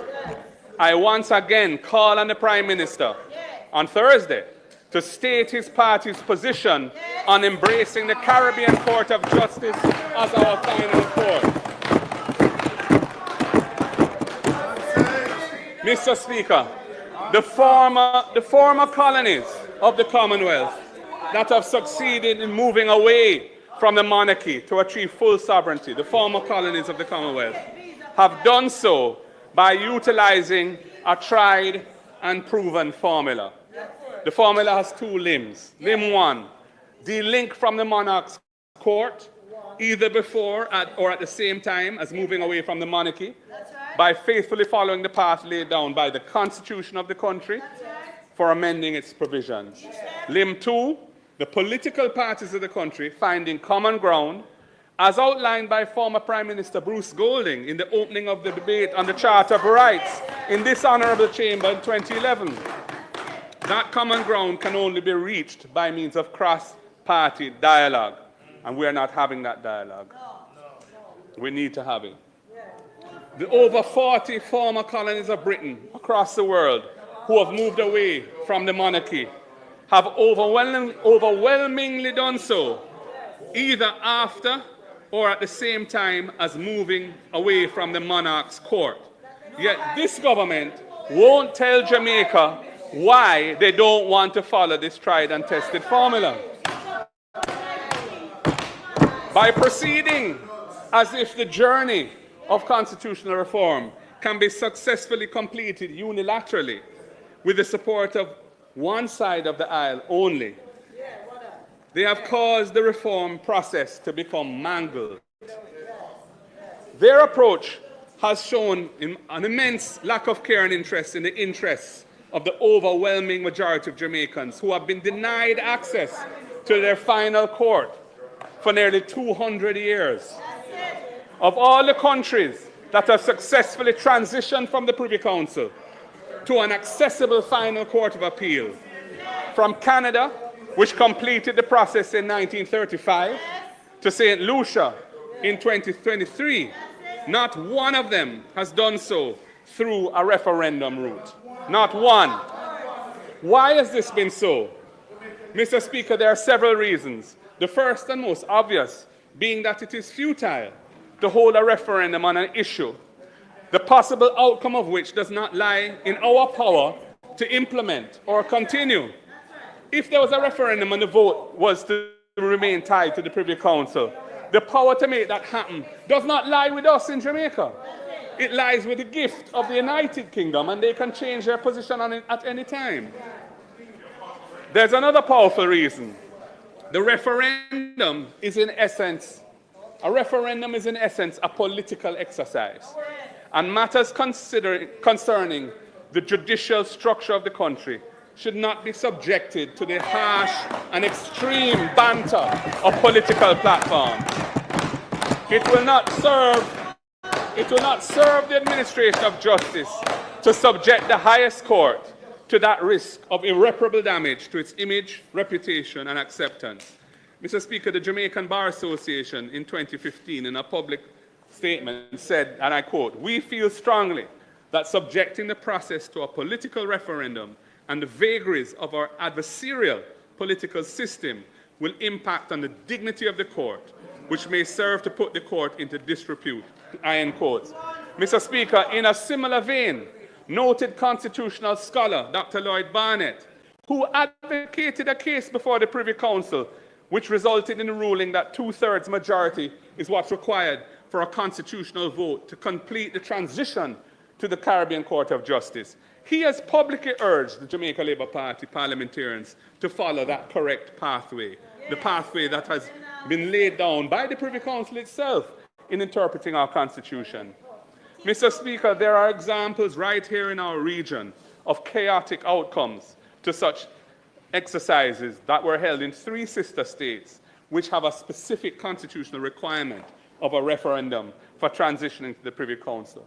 Jamaica, fortunately, has no such requirement, and the Privy Council has said that what it requires is a 2/3 vote in both houses of our parliament. Mr. Speaker, we do not support the route that Jamaica is now on. It is not in keeping with the requirements of our Constitution, as declared by the Privy Council itself, in a case brought by the Jamaica Labour Party. We urge the government to abide by the ruling of the highest court in the case that they themselves brought. So how should we proceed, Mr. Speaker? In the debate on the 2011 Charter of Rights, then Prime Minister Bruce Golding, after pointing out the pitfalls of the referendum route, set out the path by which the movement towards full independence must proceed to be successful. And I quote, he said, "What the framers of the Constitution were saying is that, look, there are some things which are so important that it is not a matter of counting up the votes to decide who has won. It is a matter of ensuring that both government and opposition can find common ground." And Mr. Speaker, what should the common ground be?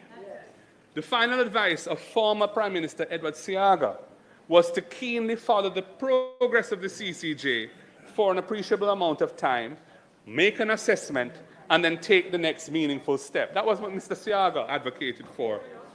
With 2 decades having passed since the doors of the CCJ were opened back in 2005, there has been sufficient time to assess the performance of the Caribbean Court of Justice.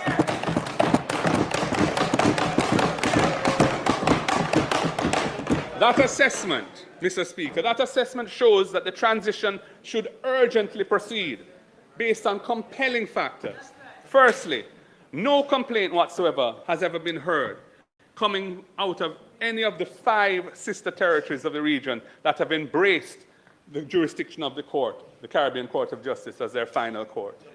That is a powerful testimony of the quality of the CCJ and the benefits of adopting it as a final court.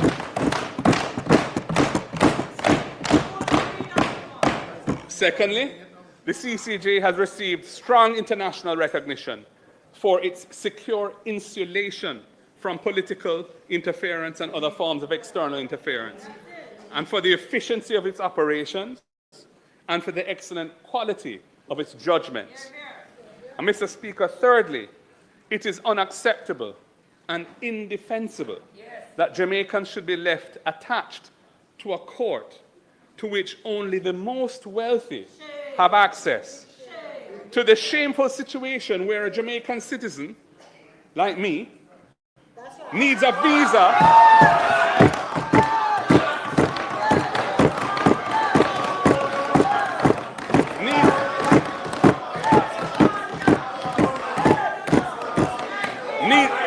needs a visa.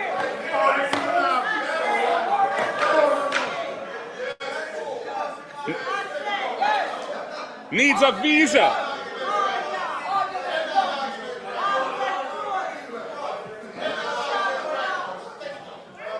needs a visa to travel to our final court, when the solution to putting that right lies right here in our hands in this chamber, whether sitting as the House of Representatives or the Senate.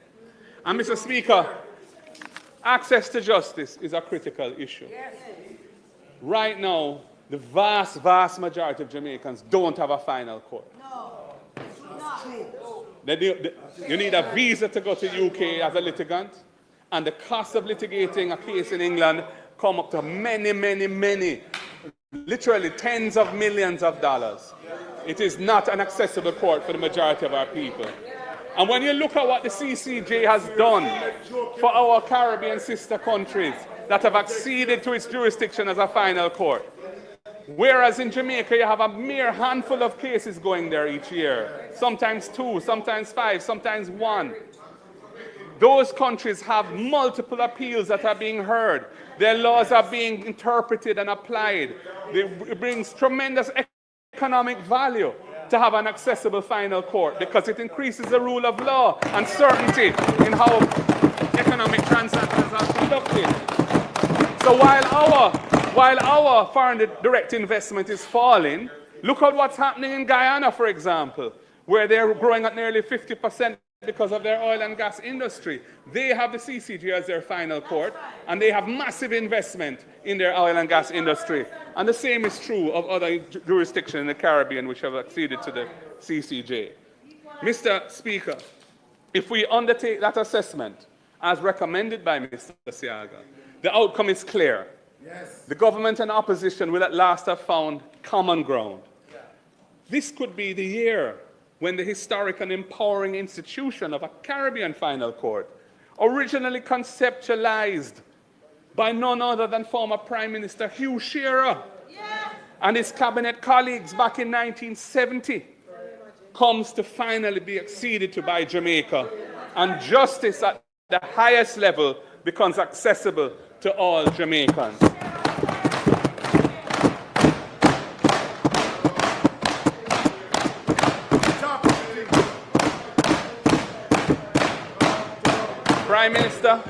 Prime Minister, you have a duty in this budget debate to deliver a long-awaited explanation to the country as to why you and your government do not support the position that the opposition confidently shares with 3 of your former leaders. I now move to the content of the Constitutional Reform Bill, now in Parliament. In our view, it is fatally flawed. First of all, its mechanism for appointing the new president effectively places that power in the hands of the Prime Minister of the day. And that is a highly undesirable further concentration of power in the head of government. And I do not want such an awesome power when I become Prime Minister. It should be done in a more democratic and accountable way.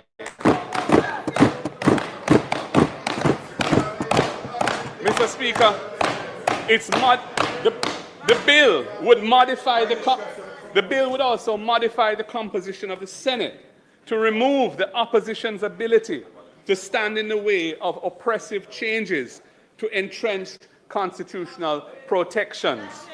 We do not support that. Mr. Speaker, the bill has also failed to include desirable accountability mechanisms to enhance the governance of the country, in particular, an impeachment procedure for delinquent parliamentarians who bring the office of this House into disrepute, and a recall procedure for non-performing MPs. Mr. Speaker, we can't support the bill in its current form, and we do not support a phased approach to the reform. The next PNP government will pursue a fully participatory process of engagement with the public. First of all, to design the reform process itself, because the process is important. And the process that they followed, which really tinkered with consultation, but the committee that they set up, they appointed everybody except for the 2 that we appointed, and so on. That has not left the people of Jamaica feeling engaged and respected by the process. if you're going to deal with constitutional reform, you have to bring everybody on board and really address the issues. And then the reform recommendations will be dealt with through this constitutional participatory process. There is a lot to discuss and settle. Many Jamaicans want the right to elect their president. Many Jamaicans want the right to elect their president. Many want term limits. Many want fixed election dates.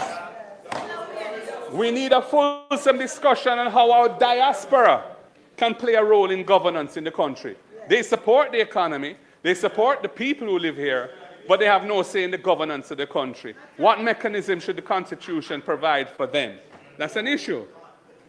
We need to deal with the rights of our indigenous groups, the Maroons in particular, in relation to the land that they've occupied for centuries and which was guaranteed to them by treaty with the United Kingdom. All of these issues need to be addressed as part of the constitutional reform. Mr. Speaker, I turn to the issue of Portmore. The current arrangements with respect to the governance of Portmore, emerged out of a highly consultative and democratic process, led by the people of Portmore themselves. We feel strongly that the people of Portmore must be the ones to decide whether they want to give up their status as a city municipality or not.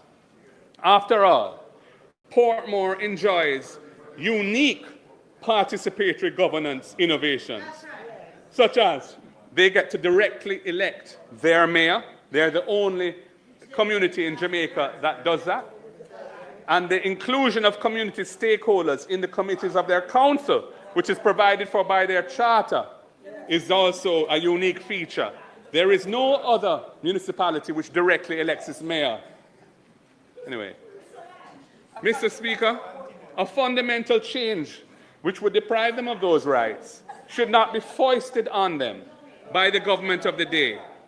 It must not be used as a backhanded device either to adjust electoral boundaries.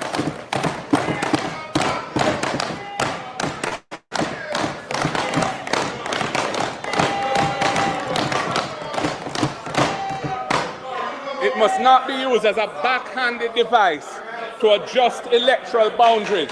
Where is the member for Southwest St. Catherine? Where is he? Because he is the one.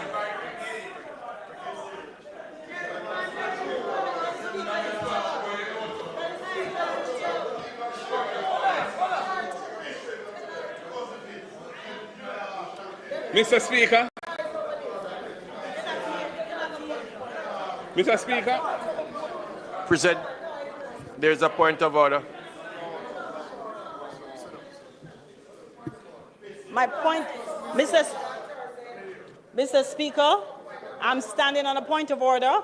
I am a resident of Portmore. No, I'm not going to say it. So we don't move on. I am a resident of Portmore. And I have to say, the leader of opposition is misleading the House. My member of Parliament is a member of my member of Parliament. I am able to vote for a member of Parliament, and I am not able to vote for a mayor.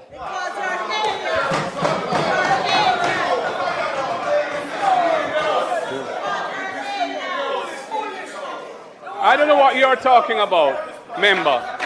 I don't know what you're talking about. But the Local Governance Act provides for the election of the mayor of the city municipality of Port. Well, I'm not talking about her.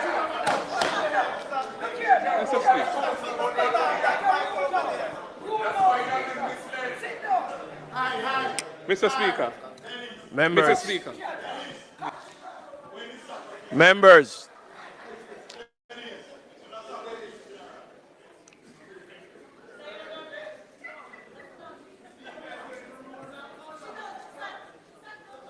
Members, we are still in this house, and we are asking that we conduct ourselves in a way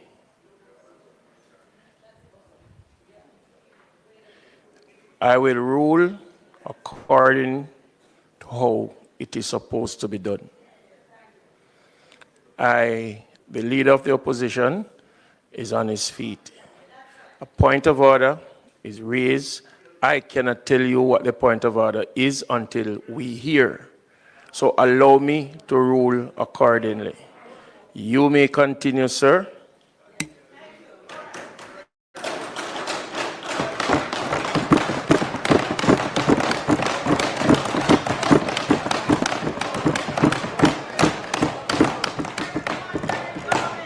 Mr. Speaker, it is a fact that the people of Portmore have the right to elect the mayor of the city municipality directly.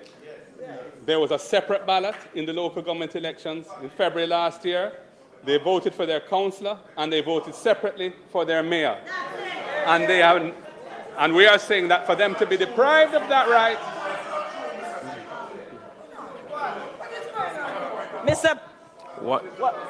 Mr. Speaker, again, the leader of the opposition is misleading the people of Jamaica. I voted in the local government election and I was only able to vote for a councillor. There was no separate ballot to vote for a mayor. Mr. Speaker, I cannot speak to the particular circumstances of that member.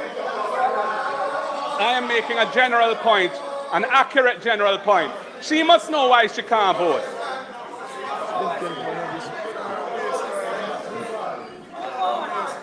Mr. Speaker, I wish to move on, if I may. Mr. Speaker, the approach being taken by this government to the establishment of Portmore as a parish, the approach being taken by this government to the establishment of Portmore as a parish is a dangerous incursion into long-settled processes for re-establishing electoral boundaries. The act that was passed, which establishes the Portmore parish boundary, does not integrate with the existing electoral boundaries. The Constitution does not allow constituency or divisional boundaries to span parish boundaries. So it will necessitate a realignment of the constituency and electoral boundaries to align with the parish. Mr. Speaker, the gerrymandering motives behind this initiative were publicly expressed by a former member of the cabinet of this government and have never been refuted. Never. Mr. Speaker, we strenuously argued and then voted against the legislation, primarily because the legislated boundaries of that new parish will necessitate realigning several constituency and divisional electoral boundaries without the settled processes of the Electoral Commission of Jamaica having first been engaged and in violation of the requirements of the Constitution. Profound concerns with this approach have also been raised by the present and a former chairman of the Electoral Commission, by a former director of elections, all of whom have made it clear that if the implementation of the legislation is not halted, it will result in a constitutional crisis. Mr. Chairman, the chairperson of the People's National Party has written to the minister with responsibility for local government, in whose name the bill was tabled and who piloted the legislation through this House, to seek certain assurances in this regard. None have been forthcoming. Mr. Speaker, since 1980, Jamaica moved to establish an electoral system in which important decisions to do with constituency boundaries are vested in the ECJ, which has bipartisan representation. The convention since then has been that decisions which result from the processes of the CCJ being followed are implemented with bipartisan support in this House. This institutional innovation has contributed greatly to the elimination of political violence in the country. It is very sad to see this government going down a path that will undermine this transformational national achievement. And I urge the Prime Minister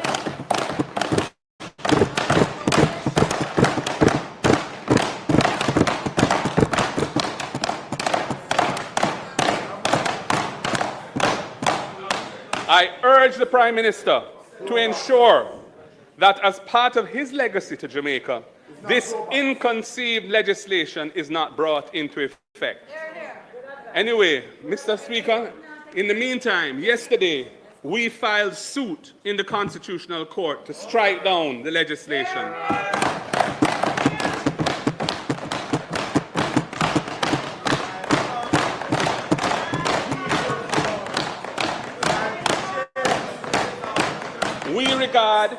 We regard the pursuit of this legislation as a dangerous affront to Jamaica's democracy, which must be vigorously resisted by all lawful means at our disposal.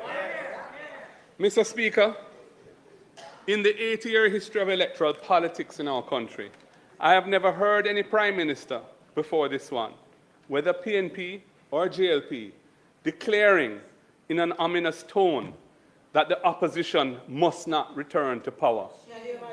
That injunctive statement, repeated several times in recent weeks, carries a veiled threat to our democracy.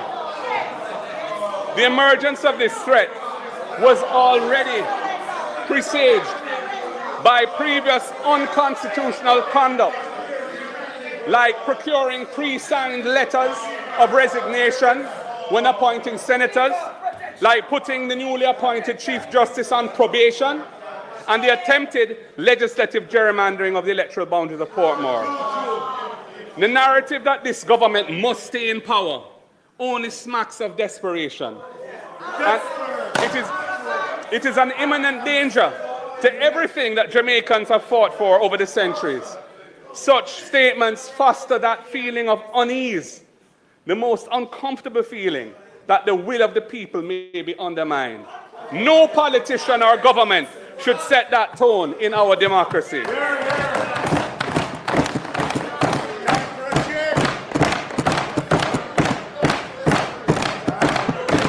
I am putting the Jamaican people on alert.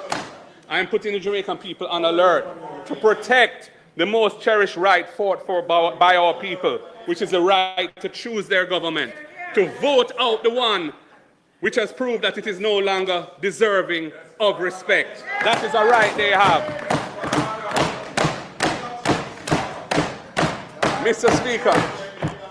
Speaker, the Office of Political Ombudsman needs to be re-established as an independent institution and separated from the Electoral Commission of Jamaica. It was an unwise and unsuccessful experiment to make the ECJ double up as a political ombudsman. Last year's local government elections in February 2024 and 2 contested divisional by-elections show that there is still a need for an independent officer with a specific mandate to adjudicate and rule on violations of the political code of conduct. And Mr. Speaker, we are already seeing manifestations on the ground of conduct that suggests that we need that office to be in place right now. Mr. Speaker, the role of adjudicating disputed issues of fact about whether or not the political code of conduct has been violated is an intrinsically controversial role, in which the ECJ, an institution that is built on consensus, should not involve itself. We call for the political ombudsman to be re-established as a separate independent institution. Mr. Speaker, I turn to the fight against corruption. In the debate on the bill establishing the Integrity Commission, Prime Minister Holness said, and I quote, "As a politically independent country, we could have achieved much more were it not for corruption in many forms. Revenue leakage due to corrupt practices, misuse of public funds, and the overall perception of pervasive corruption, all of which have served to compromise the flow of investment into our country." End of quote. Then he continued, and I quote, "The Economic Growth Council, which he had established, has also recently identified corruption as a significant retardant to growth." End of quote. There is no doubt that a major factor why, notwithstanding all the economic reforms implemented by Jamaica since 2013, growth remains elusive. Mr. Prime Minister, you signaled it. Corruption. Corruption is a big factor in that. This helps to explain why net direct investment in 2023 at US $376.5 million is way below, less than half, what it was in 2015, when it was US $926.5 million. Corruption remains a scourge on national development. The siphoning off of funds and depriving our people of resources for investments in better schools, hospitals, roads, and other infrastructure. It affects everybody in a very real way in their daily lives. Corruption diverts resources from intended purposes and therefore reduces such investments. Mr. Speaker, as Minister of Justice, I developed the Integrity Commission legislation out of a determination to strengthen Jamaica's anti-corruption framework, to reduce the prevalence of corruption in the country. I brought the legislation to Parliament, and it went through a rigorous review of an extensive Joint Select Committee process.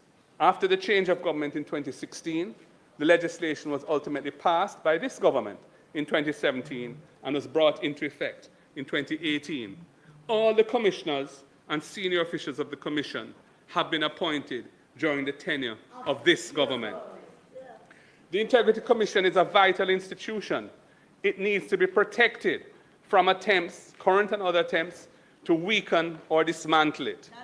It is a relatively new institution, and it is our duty as parliamentarians to nurture and support it, ensuring that it has the resources and the legislative support it needs to carry out its anti-corruption mandate fairly and fearlessly.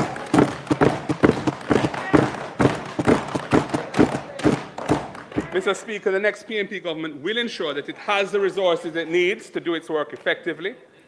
We will also enhance its tools by passing legislation for unexplained wealth orders. Unexplained wealth orders. That was an agreed commitment. That was an agreed commitment that, of CMOC, the Crime Monitoring Oversight Committee, which this government has reneged on.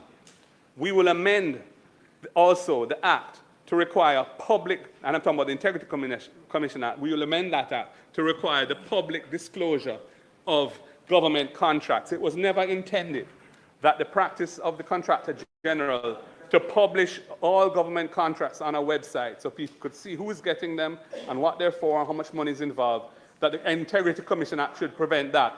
To me, it is a flawed interpretation of the section, which has led to that decision being taken, but it has been taken. We need to fix it. Mr. Speaker,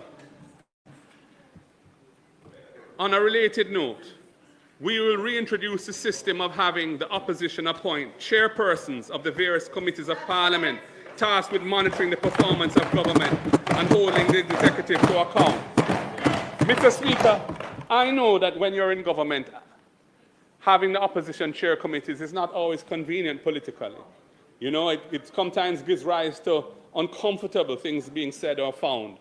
But it's very important for the democracy that the cleansing sunlight of proper independent scrutiny is brought to the affairs of state.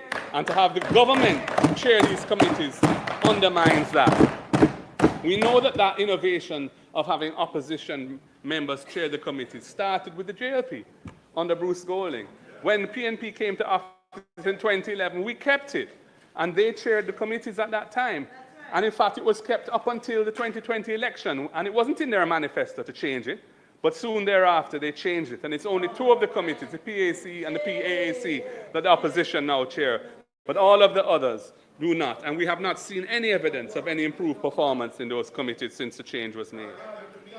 Mr. Speaker, the SSL scandal has rocked Jamaica's financial system and tarnished our image with investors. We again demand that all reports into what happened at SSL, including the Kroll report and the temporary manager Ken Tomlinson's report, be released to the public so that the sunlight of transparency can bring a better understanding of how our sprint icon, Usain Bolt, and hundreds of others got fleeced in SSL. Mr. Speaker, I commit to establishing a commission of inquiry into that matter. focusing also on the regulatory history and how it is that a licensed institution was able to carry down so many investors for so long. It is unprecedented in Jamaica. This was nothing to do with the economic issues of facing other dealers or the market generally. This was a specific problem in that institution. It should have been addressed and it wasn't. Mr. Speaker, the opposition and the wider society remain very concerned about the Prime Minister's situation. He has been the subject of extensive investigations by the Integrity Commission. The report resulting from that investigation contained findings which the opposition and many Jamaicans find troubling.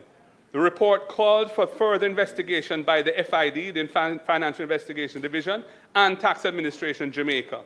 The Prime Minister has responded by taking the Commission to court, seeking to strike down the legislation itself on which Jamaica's anti-corruption framework depends. In the meantime, the Prime Minister's statutory declarations of assets, liabilities, and income for the relevant years remain uncertified by the Commission. Mr. Speaker, this is an untenable situation and it goes to the heart of governance in the country.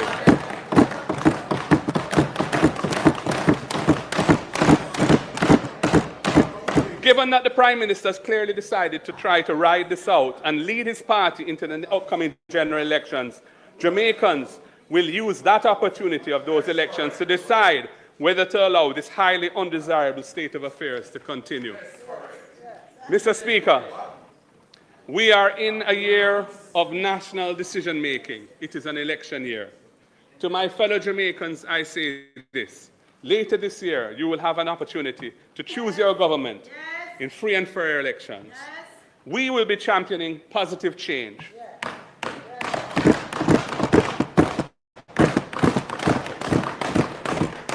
We have already begun in this budget debate. We will be coming to you with more plans and details over the next few weeks. Examine our policies and decide for yourselves. My fellow Jamaicans, do not get distracted. Do not be intimidated by anyone who seems to want to rob us of our democratic way of life. Jamaica doesn't belong either to the PNP or the JLP. It belongs to the people of Jamaica, who every 4 to 5 years determine who they want to lead in government. The people of Jamaica are the title holders of this nation. When the time comes, we will work on behalf of all Jamaicans to build a Jamaica where everyone can live, work, raise families, do business, and retire. We envision a Jamaica where everyone can thrive, live their dreams, and be happy. We champion the building of a Jamaica that is nice for everybody, not just a few. We champion the building of a Jamaica where God is at the center and our values and attitudes are conducive to harmony, peace, and the pursuit of happiness. We champion a Jamaica where there is protection for the vulnerable and where justice flows like a clean and pure river. A Jamaica where you can imagine the life you want and be equipped with the tools to build that life. We come to champion a Jamaica where you can live in dignity and hold your head up high, where you feel content, respected, and truly blessed to live a way hard. That is what a PNP administration under my leadership will set out to do from day one in government. We will champion these positive changes. I seal my commitment as a champion of positive change with these words. I pledge my heart forever to serve with humble pride this shining homeland ever, so long as earth abides. I pledge my heart this island, as God and faith shall live, my work, my strength, my love, and my loyalty to give. O green isle of the Indies, Jamaica strong and free, my vow and loyal promises, O heartland, 'tis to thee. Mr. Speaker, God bless Jamaica and all who call her home.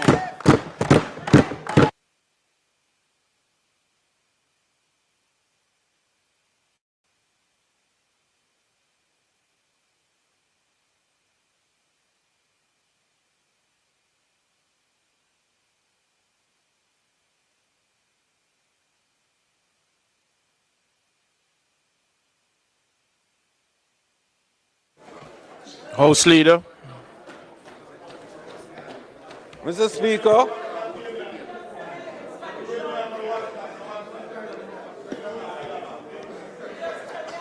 Mr. Speaker, Mr. Speaker,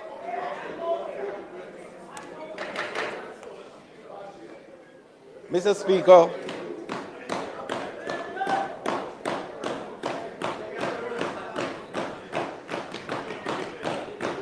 thanks. Thanks for the very unusual applause for the House Leader on the motion. Mr. Speaker, we do recognize the marathon address by the Leader of the Opposition, which brings to the penultimate state the debate for this year.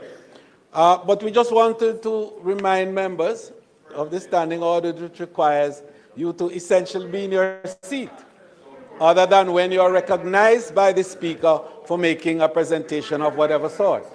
And that this is an unusual occurrence in the context of the behavior in Gordon House. Just for the record, to indicate so. Mr. Speaker, I beg to move that the debate be suspended until Thursday, March 20th, when the Speaker will be the Prime Minister of Jamaica, the most honorable Andrew Holt.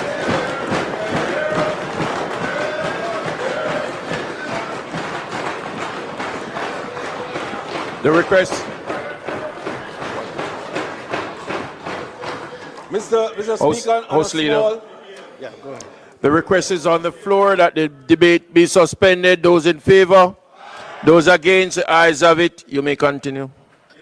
Mr. Speaker, on the conclusion of a small housekeeping matter, which whilst we dealt with the agenda, the matter of the presentation of bills without leave for the House first obtained was not carried through in the traditional sense. So I beg to move that there be a recommittal of the item presentation of bills without leave of the House first obtained in order to allow me to conclude the presentation with regards to the registration of the Shared Community Act 2025 proposed by the Minister without portfolio for water. May it please you, Mr. Speaker. The request is on the floor. Those in favor? Those against? The ayes have it. You may continue. Mr. Speaker, on behalf of the Minister without portfolio with responsibility for water, I beg to move that the notice of at the next meeting of the House that he will move for the introduction and have read a first time the bill entitled the Registration Shared Community Act 2025. So, Mr. Speaker, I now move for the suspension of the standing orders to enable me to take the first reading of the bill shortly entitled the Registration Shared Community Act 2025. Members, the question is that the standing order be suspended to allow the Minister to take the first reading of the bill. Those in favor? Those against? The ayes have it. Mr. Speaker, I now move that a bill shortly entitled the Registration Shared Community Act 2025 be read a first time. Those in favor? Those against? The ayes have it. A bill shortly entitled the Registration Shared Community Act 2025 read a first time. Mr. Speaker, I beg to give notice of the second reading of the bill. Those in favor? Those against? The ayes have it. You may. Mr. Speaker, it is not intended to do any further business for the day. I therefore move that this Honorable House be adjourned until Thursday, March 20th at 2 p.m. for the George William Gordon House. May it please you, Mr. Speaker. The question is that the House now do adjourn until March 20th at 2 p.m. Those in favor? Those against? The ayes have it. This honorable house now stands adjourned.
Good afternoon and welcome to the Midday News. Here's what we have in the bulletin. Prime Minister Andrew Holness to make statement following suspension of U.S. aid funding. United States Postal Service reverses temporary ban on parcels from China and Hong Kong. And later